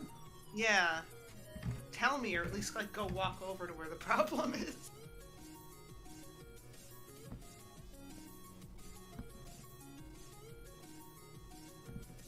Man, this just reminds me. I know, like, we have like the whole thing where it's the timer until we get to inevitably talking about Digimon. But There it is. there it is. I mean, it's 3 hours. That's not too bad. But this is actually pretty relevant. There is Digimon in the new Digimon anime.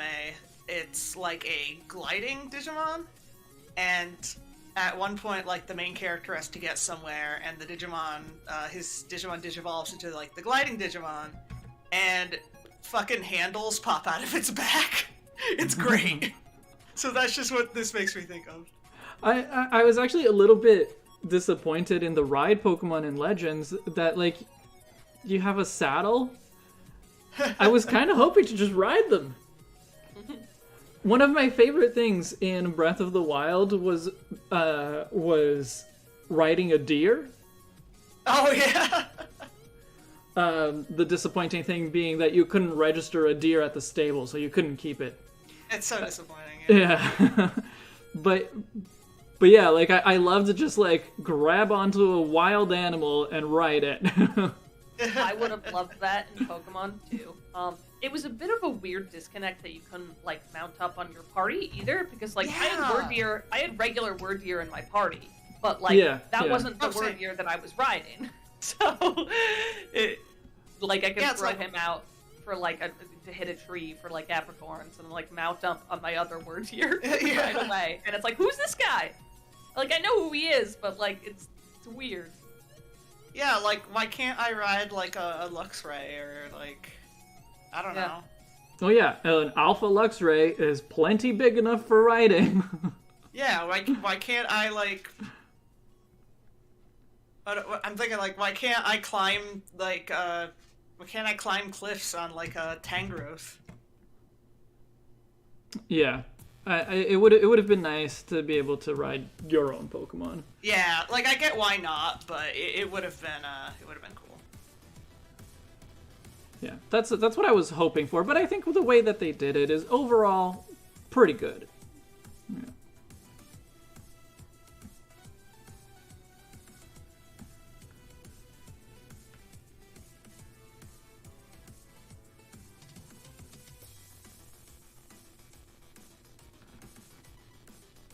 That is an excuse, Charon. You could do it the other way around. Like you could just like design with that in mind. Yeah, like all Wordier could like have a minimum size of like. Yeah, Yeah, or make it so that the any Pokemon needs to be at least X size to be big enough. You must be this tall to be right. Yes, exactly.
Aaron is talking about changing the ride Pokemon to shiny, and like, yeah, I agree. If I have that shiny, should be able to make my ride Pokemon shiny. I'm sure someone will make a mod for that, but like, I can't use that.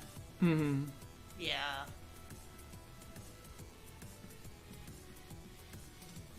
I had a green deer. Let me. Yeah, like there's like a lot of reasons that making it so that any Pokemon can be your ride Pokemon would be like more difficult, I guess. That's not our problem. Yeah. I want it. Yeah. How does that look? Looks alright. All right as in good enough, or all right as in it needs to be different? I do like the front spikes being like a little bit bigger than the, like, not the ones, we can ignore the ones that are for grabbing onto. Those ones look fine. Okay. But just the spikes maybe not all being completely uniform sizes. Okay. Like Make the ones, the in ones front closer being- to the front bigger? Yeah, the ones towards the front just like a little bigger. They don't have to be huge. Like, Okay. it'd be cool if they stayed like smaller than the riding spikes. But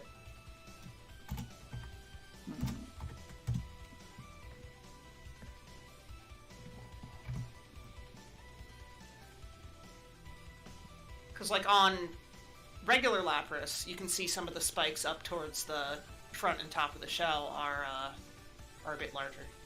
Mm-hmm.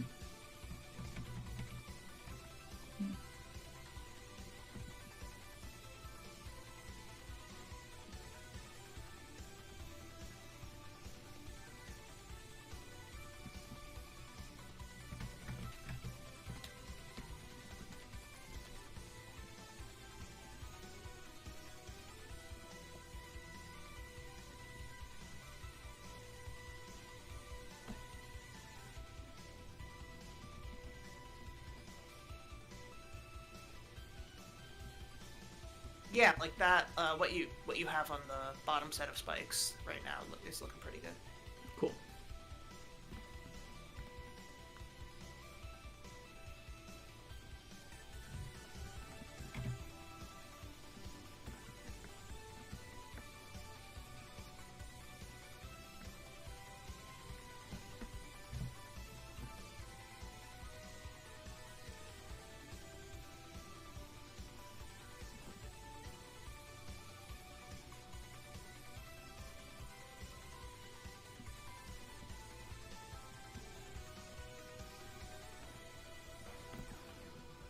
sorry I'm losing steam talking. I enjoy what's going on here.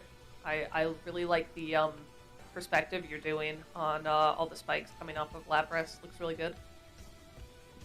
I'm glad It's someone. been like I'm a glad someone thinks 3-hour so. stream, so I don't blame you. I'm still here physically, just maybe not mentally. Trying my best though. Yeah, like I'm holding in there, but Hey, it's not even our like longest stream yet. Yet. It could get there. I don't know if it will.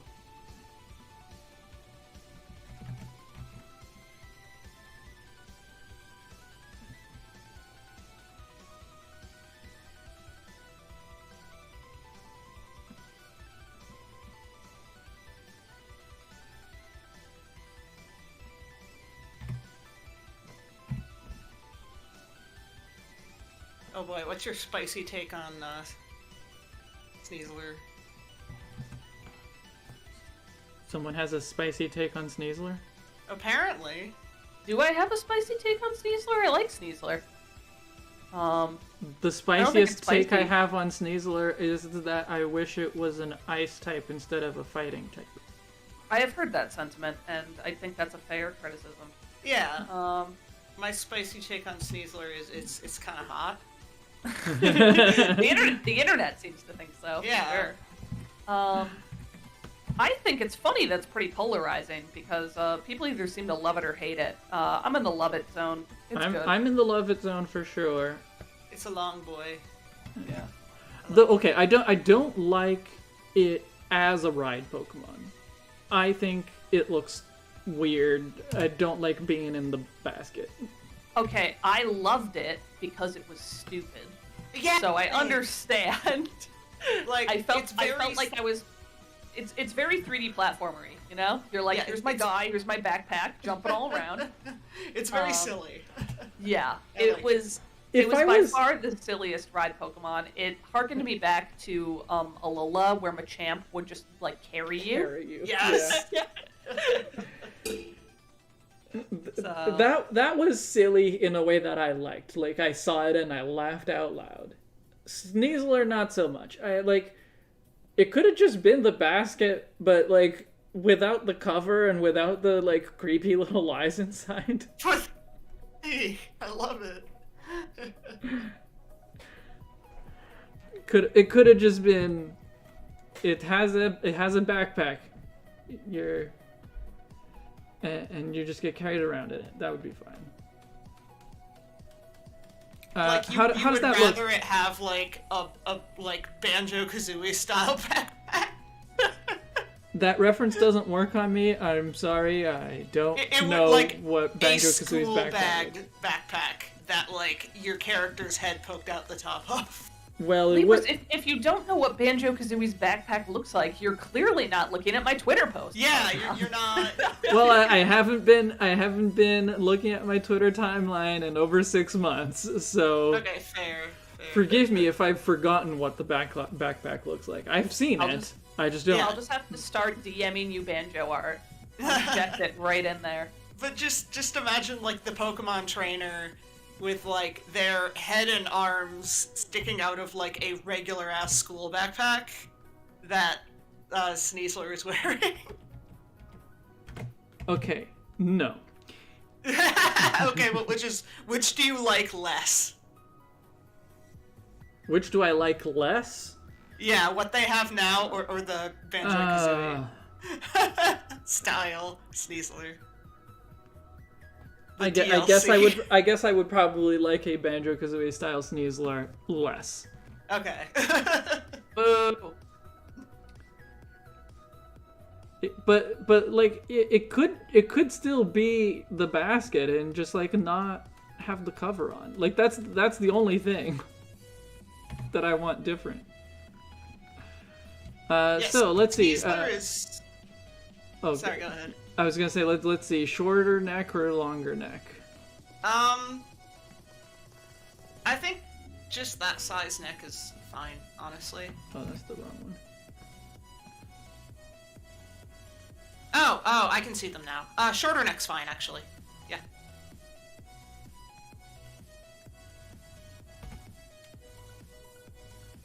cat. Yeah, I think. Jesus.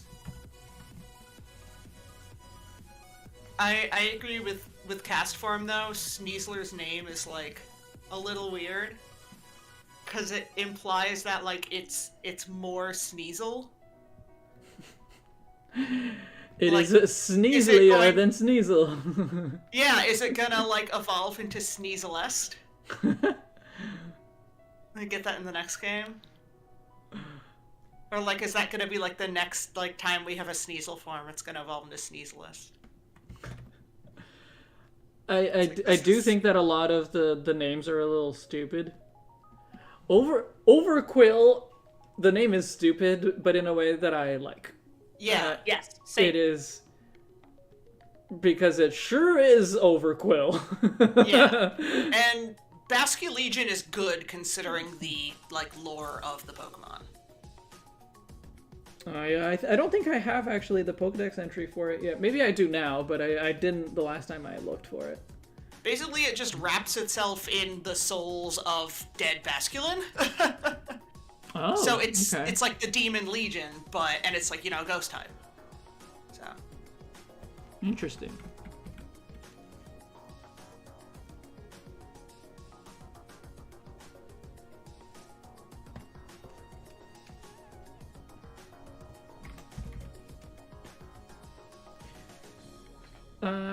Stupid.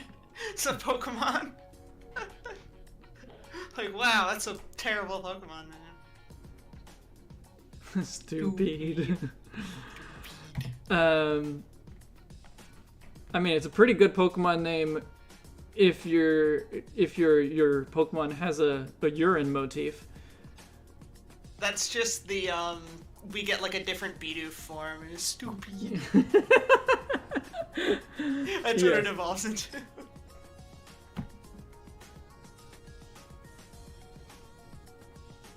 TCG is being wrong again. But it is a Hisuian Basculin. That's literally the only place we've seen it. Nah, but in the Pokedex it's called White Stripe form. Okay. Whereas something like Sneasel is called Hisuian Sneasel as the form name in the Pokedex. Okay. In the Basculin is White Stripe form. Interesting. Interesting. Yeah. Yeah, so how does that look for the sketch? Very good. I like it. I think the only thing that I don't have on it yet is like the patterns. Yeah. So let's figure that out. Just like where they go. Or I guess we could do that when I finalize the lines a little bit more and we put in the colors, but You can toss like sketches of the patterns in there. Sure.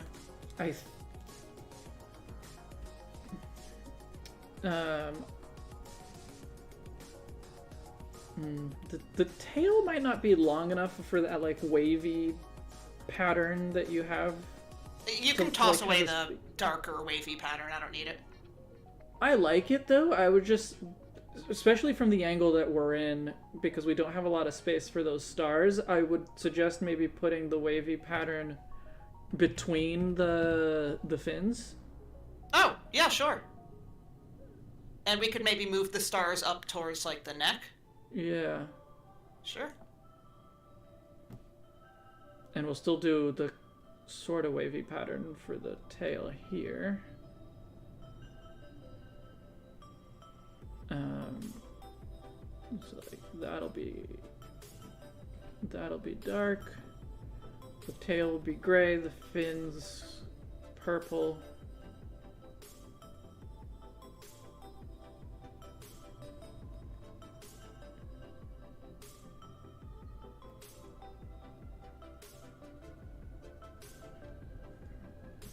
Something like that. Good to me. So just scratching in a very minimal color reference.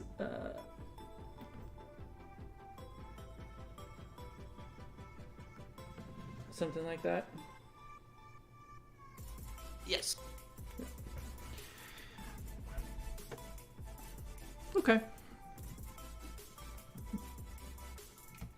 that up.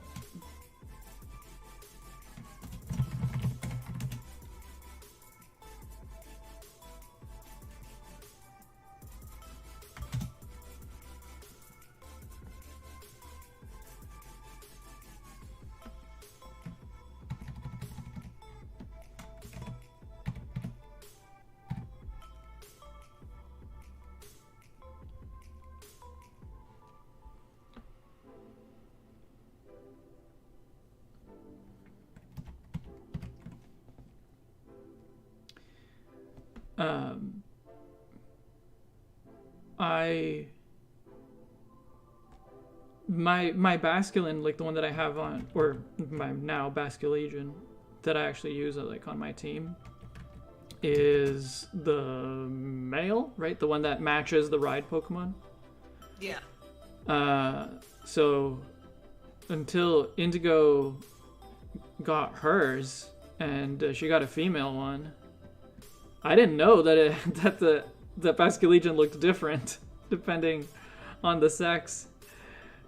And I didn't. Sorry, go ahead. Yeah, you didn't know either?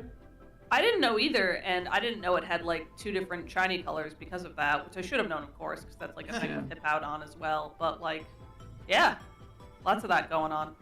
Yeah, it's they're really different, but I really like both of them. I don't know which one I like better. I like the male better, just because I like its like ghostly stash. Ghostly stash.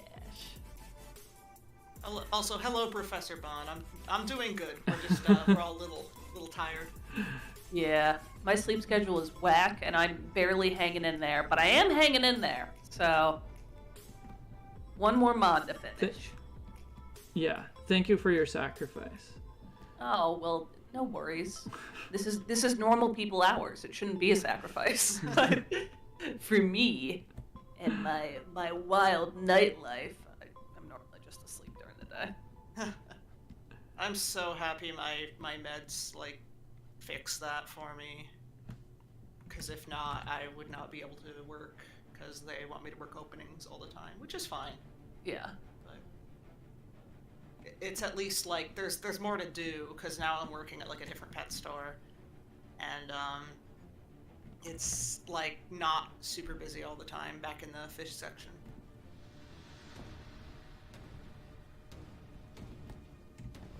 You work specifically in the fish section? Yeah, I do fish and reptiles.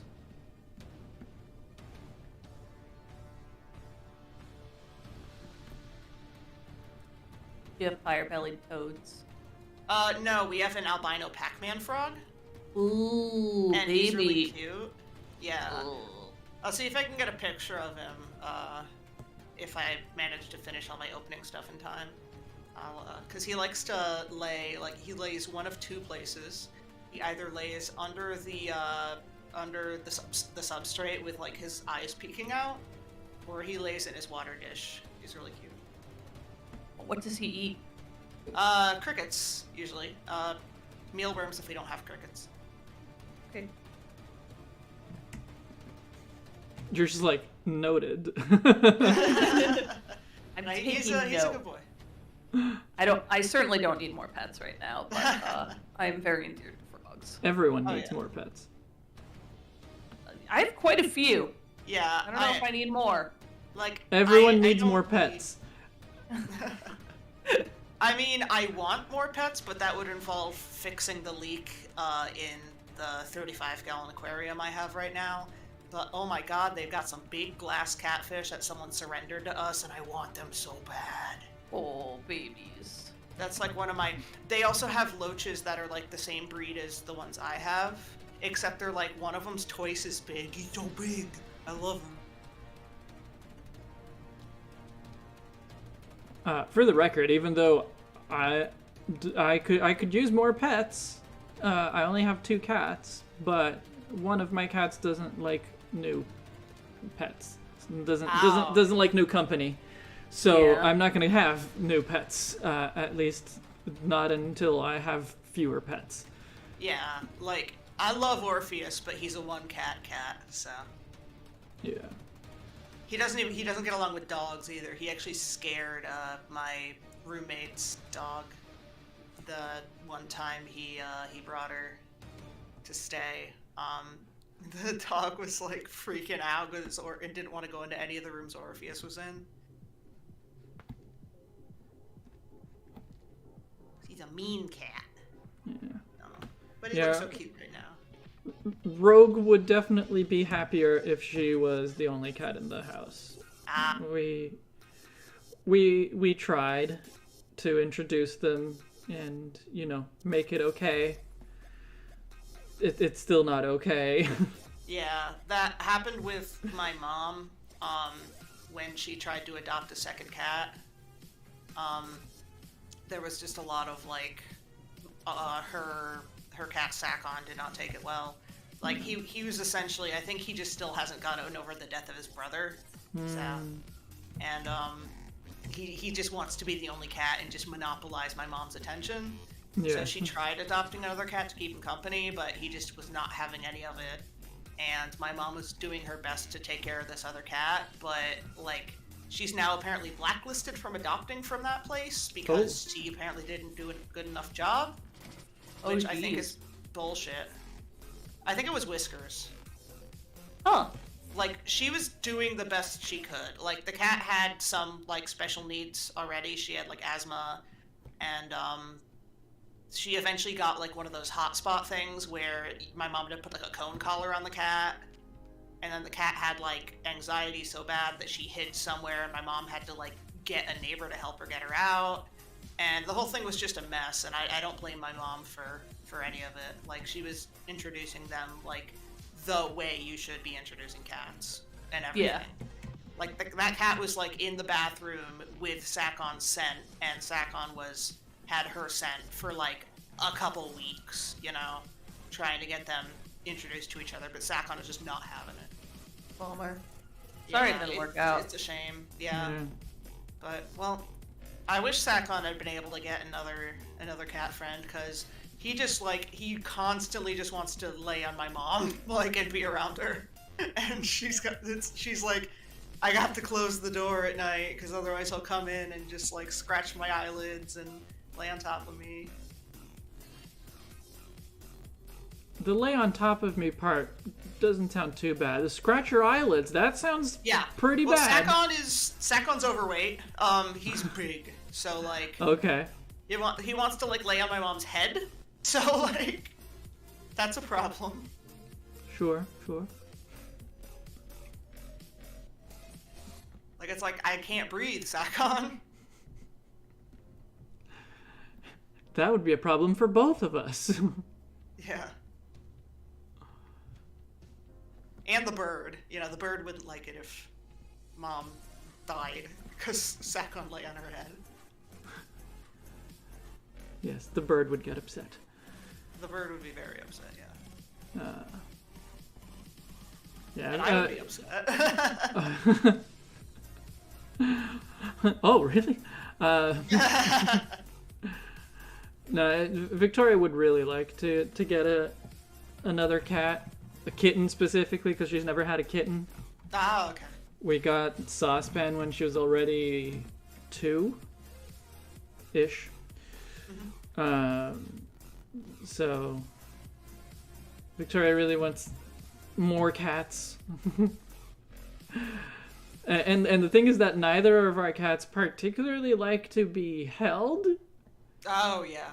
Rogue likes it exclusively on her own terms. Like, you can't pick up Rogue out of the blue and have her stay. It would have to be like she comes to you and then you can pick her up. And so Indigo really wants to have a cat that she can actually, like, pick up and cuddle with when she feels like it. And you can kind of, like, acclimatize a kitten to that. It doesn't work with an adult cat. Yeah. Like, Orpheus, you can't pick him up, and you can't, like... even like he doesn't even have his own terms for that. He just does not want to be picked up. Mm-hmm. But he. Oh yeah, he is super Saucepan cuddly, doesn't though. either. Yeah. Yeah. Like Orpheus is so cuddly, he'll just come right up to you and be like right up against you or right on your lap or whatever. Like he'll spoon with people. Cute. Both of our kitties love to be held, so cannot relate. They are not perfect though, so don't worry. We've got the scream cat and the piss cat, but at least they like to come. Yeah, like Cheeks. I don't think Cheeks knows how to retract her claws. Oh, not at all, no. But Yeah. she does want to cuddle with them. Oh yeah, no, she does, but Very scratchy cuddles. yeah. She climbs up onto you, but with like claws out because she doesn't really Yeah. want to jump anymore because she's old. So she's just like, this is a tree, and it'll just like walk up it, and then she'll just like sit down and be like, Peppy.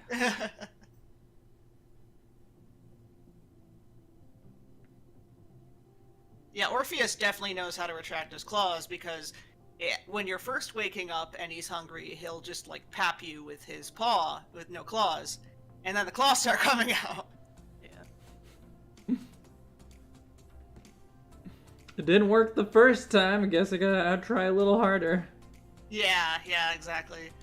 Yeah, I mean that's when I get up, so he knows. But I tell him just like, don't use your claws, dude. But he knows it works too well. Like he's too smart for things. Like I clicker trained him, and now he'll like sit and come and stuff if I tell him to.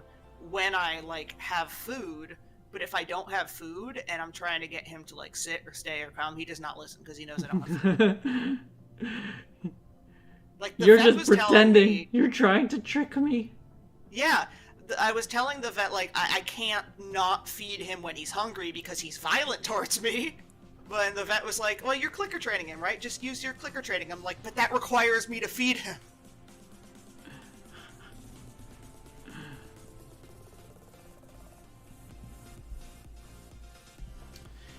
Hey dog, welcome. We're just finalizing our last design here. Yep. Just gotta figure out the colors. Infinpedo, would the color of the head and tail be the same gray as the shell? I wanted to do a darker gray on the shell, and like Okay. a very light gray for the head and tail. Okay.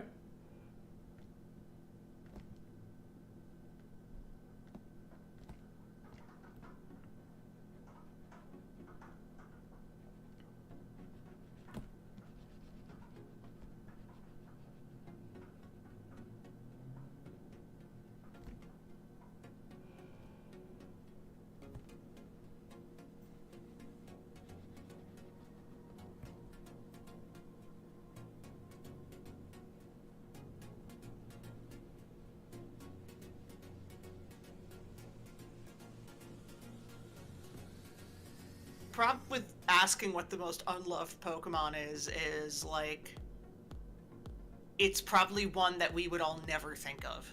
Yeah. Yeah, it's just like whenever you see like top 10 most forgettable Pokemon, it's always the same Pokemon because those are the ones you think of. Yeah, and those ones end up becoming sort of popular in their unpopularness because Yeah. they're so unthought of. I just My- realized for some reason the fin, the front fin that's towards that's farther away from us is in completely the wrong place. It does not look right. It looks Well- okay to me, but what do I know? It looks too close to the other one. It needs to be a little farther up. Yeah. The one that's on our right? On our right, yeah. Yes, yeah, that one is definitely too close to the back fin. Yeah. My go-to answers for the most forgettable Pokemon used to be like Lumineon and Wormadam, but they just had a game where they were both in it, so who knows? Lumineon is pretty forgettable. Yeah, there's not much going on. I think Mothim's more forgettable than Wormadam. Just because Wormadam has multiple forms. That's fair. Yeah. I would also argue that Finneon is more forgettable than Lumineon. Yeah, true. Yeah, those used to be big ones though, because in their debut games, you like wouldn't run into them on a playthrough, like unless you're utilizing honey trees, or I think there's like a weird fishing spot to find Finneon. Like, they're not even, and they're like Finneon's like late game if I remember. So Yeah. like by that point you've already seen like you've had the chance to pick Piplup up, and you've had the chance to catch Floatzel, and you've What had about- the chance to have Gastrodon. Like Pheasant, that's pretty forgettable. Yeah. No, Nah. I agree. I was glad to see it in new Pokemon Snap, though. I was like, wow, you're a Pokemon. I think Unpheasant is not forgettable because people love to complain about how it's the worst, like early game flying type. Well, there you go, and then it makes it memorable. Yep. Never mind. I've never personally heard those complaints so much, but I know that Infinipede and I both guessed Toxel on the Squirtle word game the other day, and that was hard for us to get because, like, Toxel? Like, who? yeah, I couldn't remember. Who its name. cares? Like, I realized who it was, and I'm like, oh, it's Toxtricity's, like, dumb Barney baby. And then I was Yeah. like, what the fuck is its name? And I only got lucky its name started with TOX, because I put TOX in, and I was like, shit, Toxel! Yeah. And it's funny because I love Toxtricity, both like low key and high key. But like Yes. Toxel is nothing. Yeah. It shouldn't even, like, I don't know, like, I feel like Toxtricity deserves, like, a better, like, baby. I don't know. It doesn't normally bother me when the baby Pokemon is the design that's bad, because like the final evolution is where Yeah. you're really gonna idle it. But like, yeah, it Toxel's certainly could be better. bad. Yeah. Ooh, here's another good forgettable one. Chimecho? I mean, it's in Legends Arceus, but... Yeah. And Chingling. Again. I like them a lot. I think they're fun designs, but I usually forget they exist. I mean, my favorite Pokemon hasn't been in a game on the Switch yet, so if you're newer to the series, whoops. I feel like Magcargo's probably pretty forgettable for some people, so that's the one I like that's not been, I don't think it's been in any Switch games yet. I think it was in. Maybe Snap, I don't know. Was it in Snap? Was it just Slugma, or was it Magcargo too? I think Slugma was at least in Snap. I don't know if Magcargo was. I'm so poisoned, just because of the Ligma Balls meme. Every time I say Slugma, I'm used to like Frankie or April saying Slugma Balls, so now I do that too. It's not funny, but it's just like every time you say Slugma, you gotta be like Slugma Balls. Oh yeah, Charon has a Pokemon name quiz, which is really fun to do. You should go check it out. Charon put the link in the chat. Yeah, you have data on which one is the most forgotten Pokemon because you know which ones don't get put into the quiz. Pretty funny. Yeah, and the most forgotten Pokemon has not been named yet, of course, because we don't think of it. That's why it's a forgotten Pokemon. Therapy, and I'm trying to figure out like what might be. Pupa. What? Pupa. Yeah, well, Spupa has a gross name, so I remember it. I don't know. Fucking, I don't know. Cascoon. Cascoon's pretty. It just like happened. I don't It know. exists. I'm naming them, so I remember them. Yeah, Yeah. I'm looking through Bouffalon. I mean, it's got a memorable design, but fuck if I It was in remember the its name. movie. Yeah. Oh, I don't watch the. Didn't watch the movie.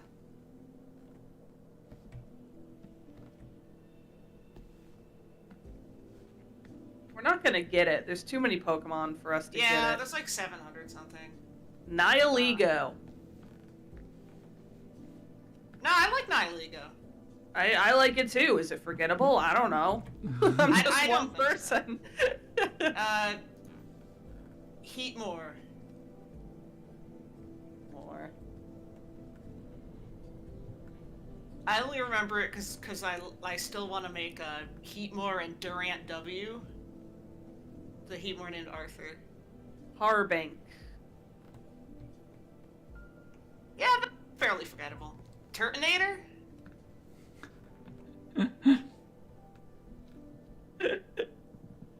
Eventually, you're just gonna have to tell us. I mean, you Yeah. don't have to, obviously, but we're just gonna sit here saying Pokemon names that have no bearing on anything.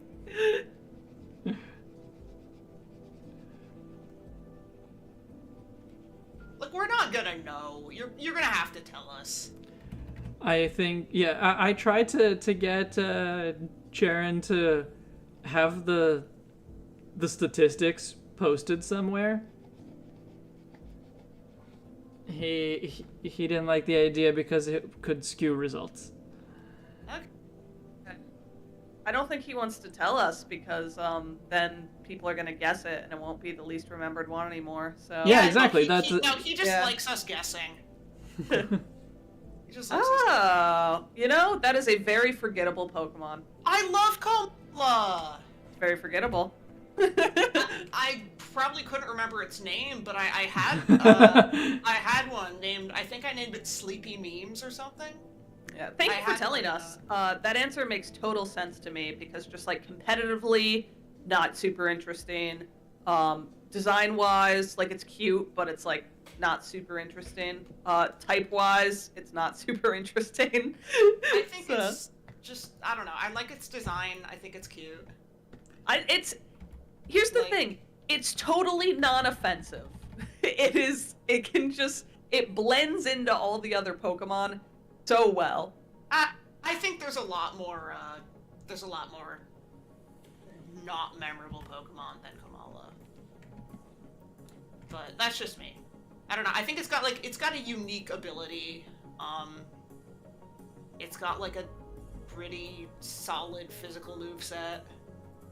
Straight up, if I was taking that quiz, I don't know if I would have wrote down Kamala at the time, just because like I hear it and I'm like, yes, that is a Pokemon, but like I don't recall it often. Yeah, I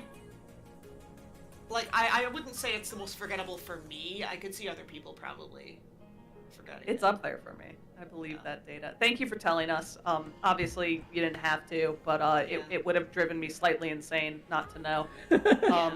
I know that a few years ago, Reddit had a poll, a public poll that was like, put in your favorite Pokemon. Every Pokemon is eligible, and we'll tally up all the votes and we'll see what the big ones are. And there were like 4 Pokemon that didn't get any votes, and I know one of them was Cascoon. And I have to look it up. Let me see if I can find it. This is a few years old now, so it wouldn't have like Gen 8. But it was interesting to see what no one voted for as a favorite, which isn't necessarily a memorability thing, but yeah, you can remember the ones you hate. yeah, right? You just can't remember the ones that aren't memorable. Yeah. You can't remember the ones that you can't remember. Okay, there were 4 Pokemon that received 0 votes. They were Silcoon, Gothita, Electric, and Yungoos. So I lied. Cascoon wasn't even one of them. Cascoon got a whopping 2 votes. Yungoos is funny, but I don't see why anyone would have it as their favorite. Yeah. So those Pokemon are pretty forgettable. And there were 8 Pokemon that only got 1 vote apiece. And they were Execute, Baltoy, Skorupi, Patrat, Swaddle, Alomomola, Trumbeak, and Cosmoem. For reference, if you're wondering how many people participated in this, Charizard was ranked 1 and got 1,107 votes. See, April knows what's up. Kamala's very cute.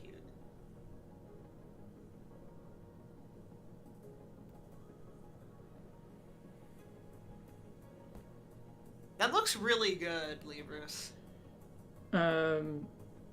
Well, thank you. I think the colors need to be adjusted. Yeah? I really like the stars on the fins. I think that is good. Yeah, that works fine for me. Yeah, and like there's nowhere else that we can put stars like from this angle, like maybe the tail, but like There's nowhere else that we can put the stars on that it would be actually visible. Yeah, them being on the fins is fine by me.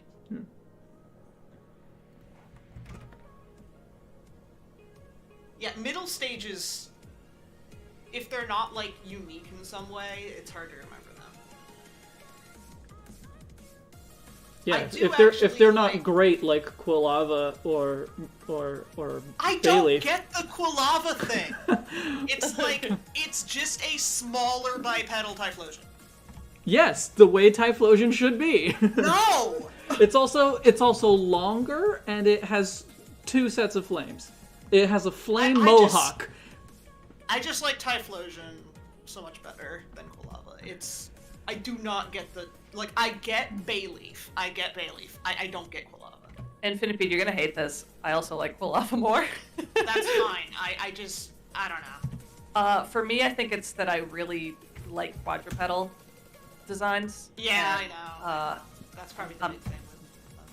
I'm quite biased towards that. Also, for anybody in chat, I'm going to drop the Reddit survey results because I think it's really interesting when it comes to a memorability and favoritism for Pokemon, even if it's a couple years old. Libris, I actually like the lightest gray. Yeah, that one, in my opinion, looks the best. The like almost white. The almost white, yes. Okay, that's the part that is least important to me. I think the purple needs to be different, and the shell gray needs to be darker. Yeah, sure.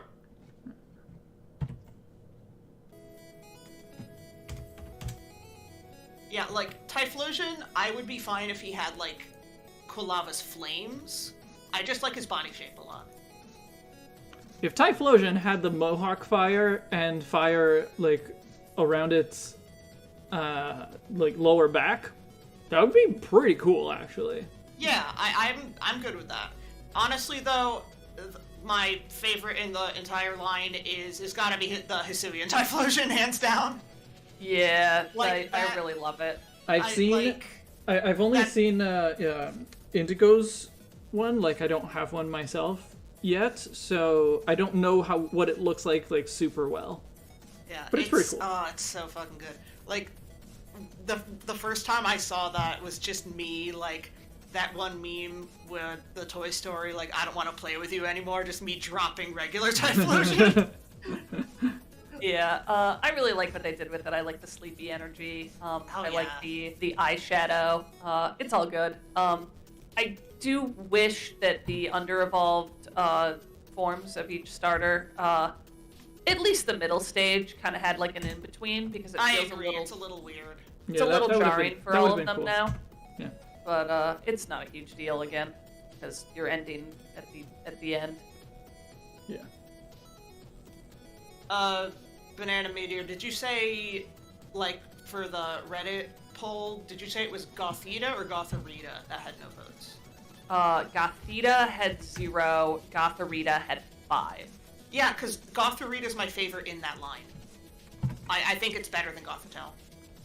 I kind of like it too. It's sort of got like that Braixen energy where like, reeling back a little, it makes it at least more popular. I know you like Delphox more, but like, Yeah, just, I like... just yeah. as a whole. Nah, like, I think the dress on, like, the way it's supposed to look like the dress on Gothitelle isn't done super well. Also, Gotharita looks like, Celeste from the first Danganronpa game, so that's a bonus. Got the same hair. Also, I'm happy to say at the time I did vote in this poll, and I did vote for Swadloon, who I believe received a whopping 10 votes. Very happy for it. Whoa. There's 9 other Swadloon lovers out there. Yeah, they're out there. It's a cute design, so... It's probably one of the better, like, cocoon Pokemon designs. Yeah, I think it's one of the better middle evolutions, too. Yeah. Like, it might actually be the best cocoon Pokemon design. Like, Vikavolt Middle Evo is another really good one. Well, Swadloon got 11 votes, my Chargebug's mistake. great. Ah! There's 10 other Swadloon lovers on Reddit in 2019. It was a surprisingly well participated in survey, which made it really interesting to look at, because I don't know whether it was just like posted at the right time where people were just going around, but like over 50,000 people responded to it. So Wow. Yeah. yeah. So, what do you think of the colors? I'm still a little bit iffy, but I like it better than what it was before. Looks good. And I noticed that you have some of that like blue that appears green in your sketch on the saddle shell, but I can't quite tell what part of it is supposed to be that color. It was supposed to be like the front or rim. I quite like what you have now, though. I don't need that. I was iffy about that blue in the first place. Okay. I was thinking like maybe the seat could be that color. You can try it. Yeah.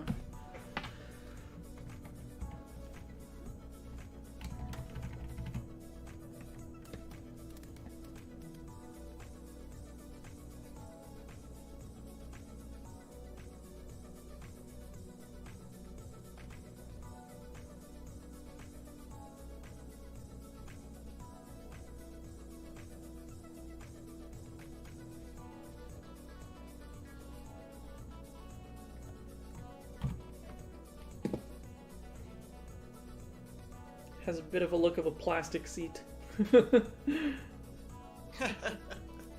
Yeah, it kind of does. I just go with the gray.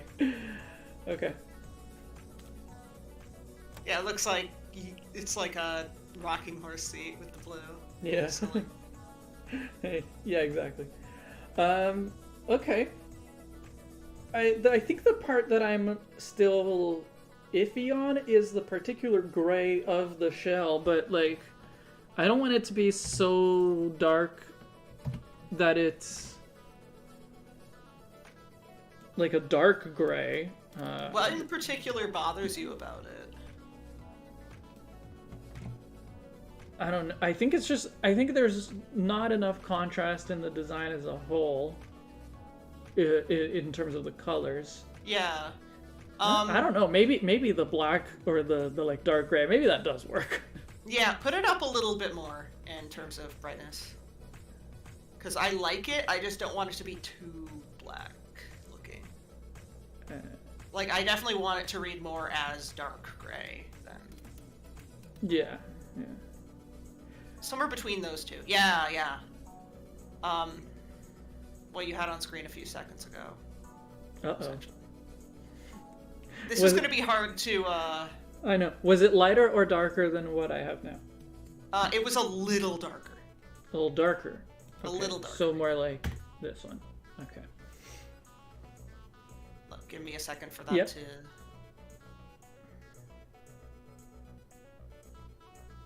Yeah, that looks good.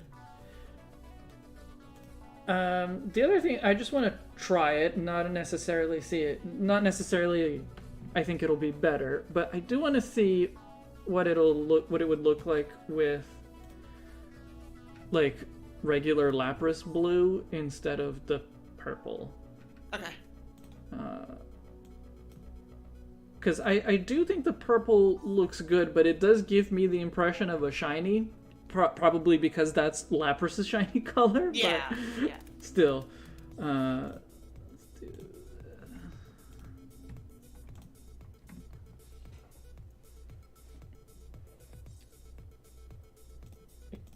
It could be a slightly different blue than that, but I do... I would want a lighter blue than that if we went with blue, but I like the purple better. That blue is too green. Yeah, exactly. Like a bluier blue, but... Yeah. I'm just like picking colors from different parts of the various official arts. Oh, that one's too strong. Yeah. Okay. Let me get the official art that I was using as a pose reference. Let me get that out of the way. Yeah.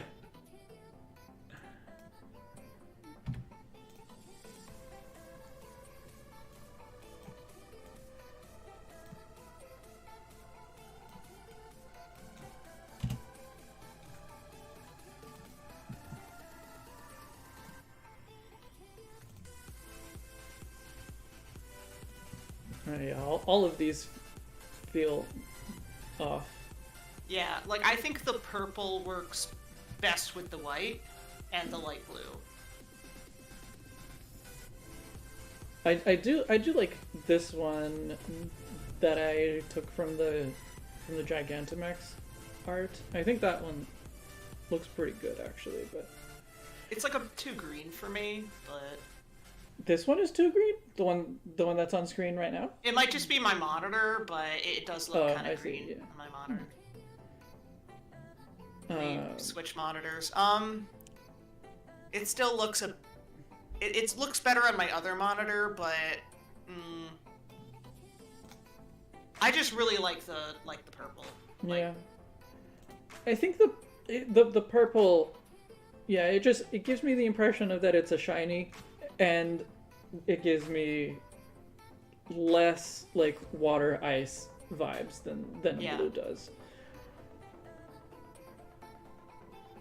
Like Lapras's like third type would probably be psychic, so Yeah, maybe make the star markings bigger. Like, this sounds a little weird. I don't know. That's probably not going to solve the issue of the purple, but it'll add more blue. yeah, could be.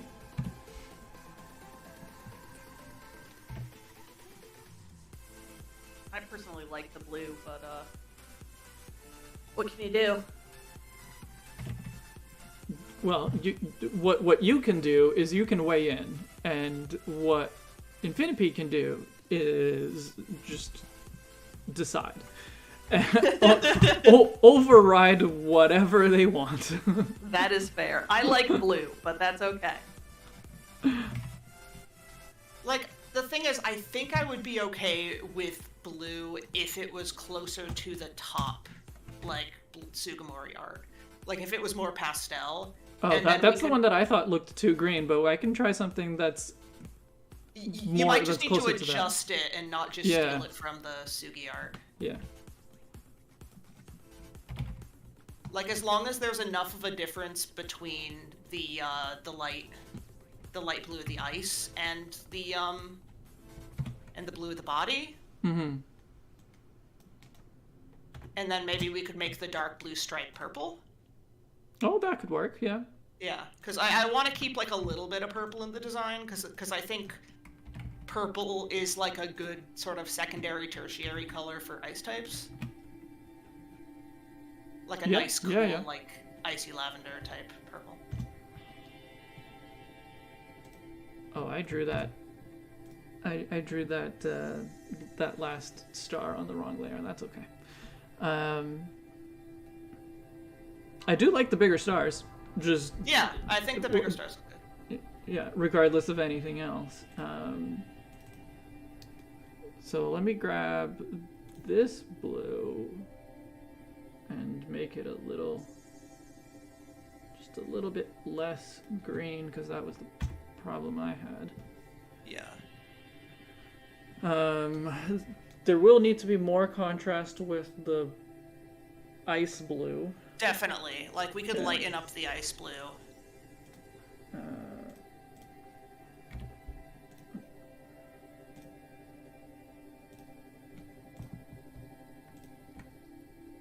Yeah, I don't mind. I think I don't mind as long as it's kept more towards, like, blue and not, like, you know, just green. Sure. Yeah, like, and then we can just lighten up the ice blue and maybe use the purple for the stripe. Yeah, the purple stripe is there now, so you can see what that looks like. And the ice blue, let me see if I can directly steal from the Gigantamax Lapras here and see if that looks good.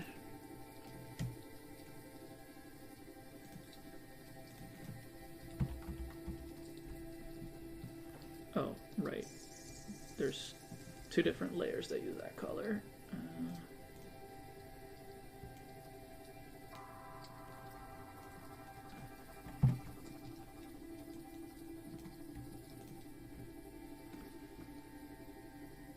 Could I ask for one more small change? Sure. Could we make the stars white? Because now that the now that the body is blue, I think white might convey like the frost pattern concept a little bit better. Yeah, I think that's probably the right play. Yeah. I like it. Ignore the fact that the outline on the back fin went white as well. That's fine. I consider that you can probably fix that. Yeah. Oh yeah, I'll just fix it on the next pass, on the final art. But Yeah. yeah, I'm happy with this color scheme. Yeah, me too. Yeah, now that it looks like less green, it definitely looks really good. Just gonna back to what we had before, just to kind of compare. Yeah. I like having more blue. I like the white stars, and the purple as an accent color works really well. We could put that in the mouth and eye as well. Oh yes, that would be good. Yeah. Yeah, go for it. Yeah, like I definitely I like that shade of purple for ice types. So like keeping some of that in there would.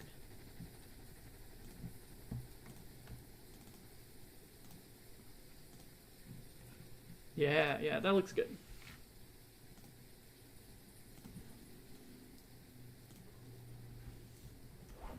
Cute. Very. Yeah. I also like the idea that you could just like reverse the body blue and the body purple to be the shiny.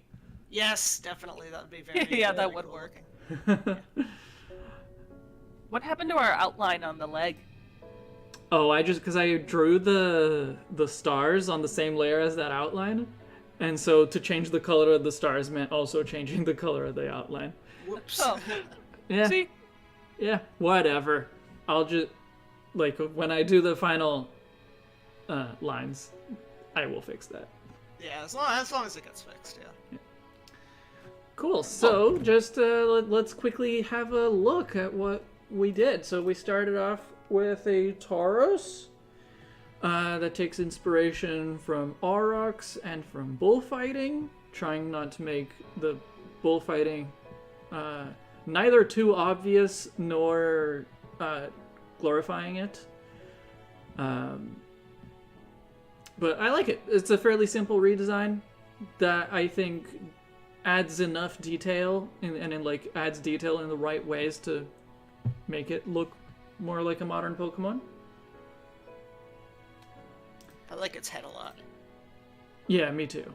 Yeah. I think I need to adjust a little bit the curve of the horn when I finalize the lines, but not too bad. And then Magikarp and Gyarados. Magikarp has more of a long carpy shape and very derpy. Not that I don't think you can make Magikarp that doesn't look derpy. Yeah. I wasn't gonna try to. That's No, I think if you make something that's supposed to be Magikarp but not derpy, it just stops being Magikarp. Yeah. I agree. And the Gyarados, yeah, more Chinese dragon, more not segmented, which I like. I'm not convinced that the mouth looks as good as you guys were saying, but I'll take it. I think it looks pretty awesome. I think, like, you know, sometimes like there's a particular body shape or a particular design element that works best from a very specific angle. And I don't think this mouth works quite as well from this angle as it did from the sketch, but maybe I can make some minor adjustments when I finalize the line to Making the other teeth bigger might help a bit too. They look a little tiny right now. That's but... true. And maybe like shifting our left side maybe a bit closer might make it look more in line with the rest of the head. Yeah, agreed. But Right. there's little tweaks. It's nothing big. Yeah, like it looks good. It just, you know, like there's a couple things and that's about it. Yeah. And Lapras. It looks so gentle and non-threatening compared to the other Pokemon we did. Yeah.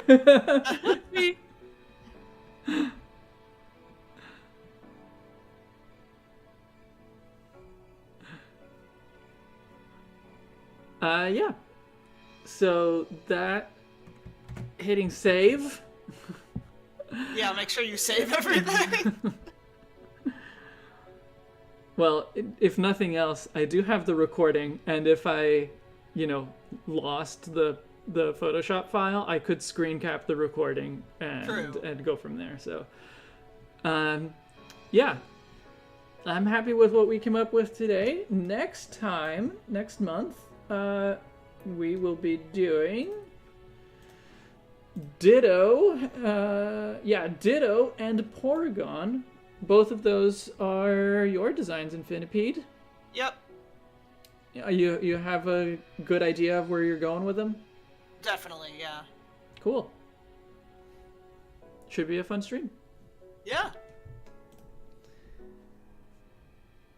For the love of Arceus, save. I've saved. Don't worry. We're good. Yeah. All right.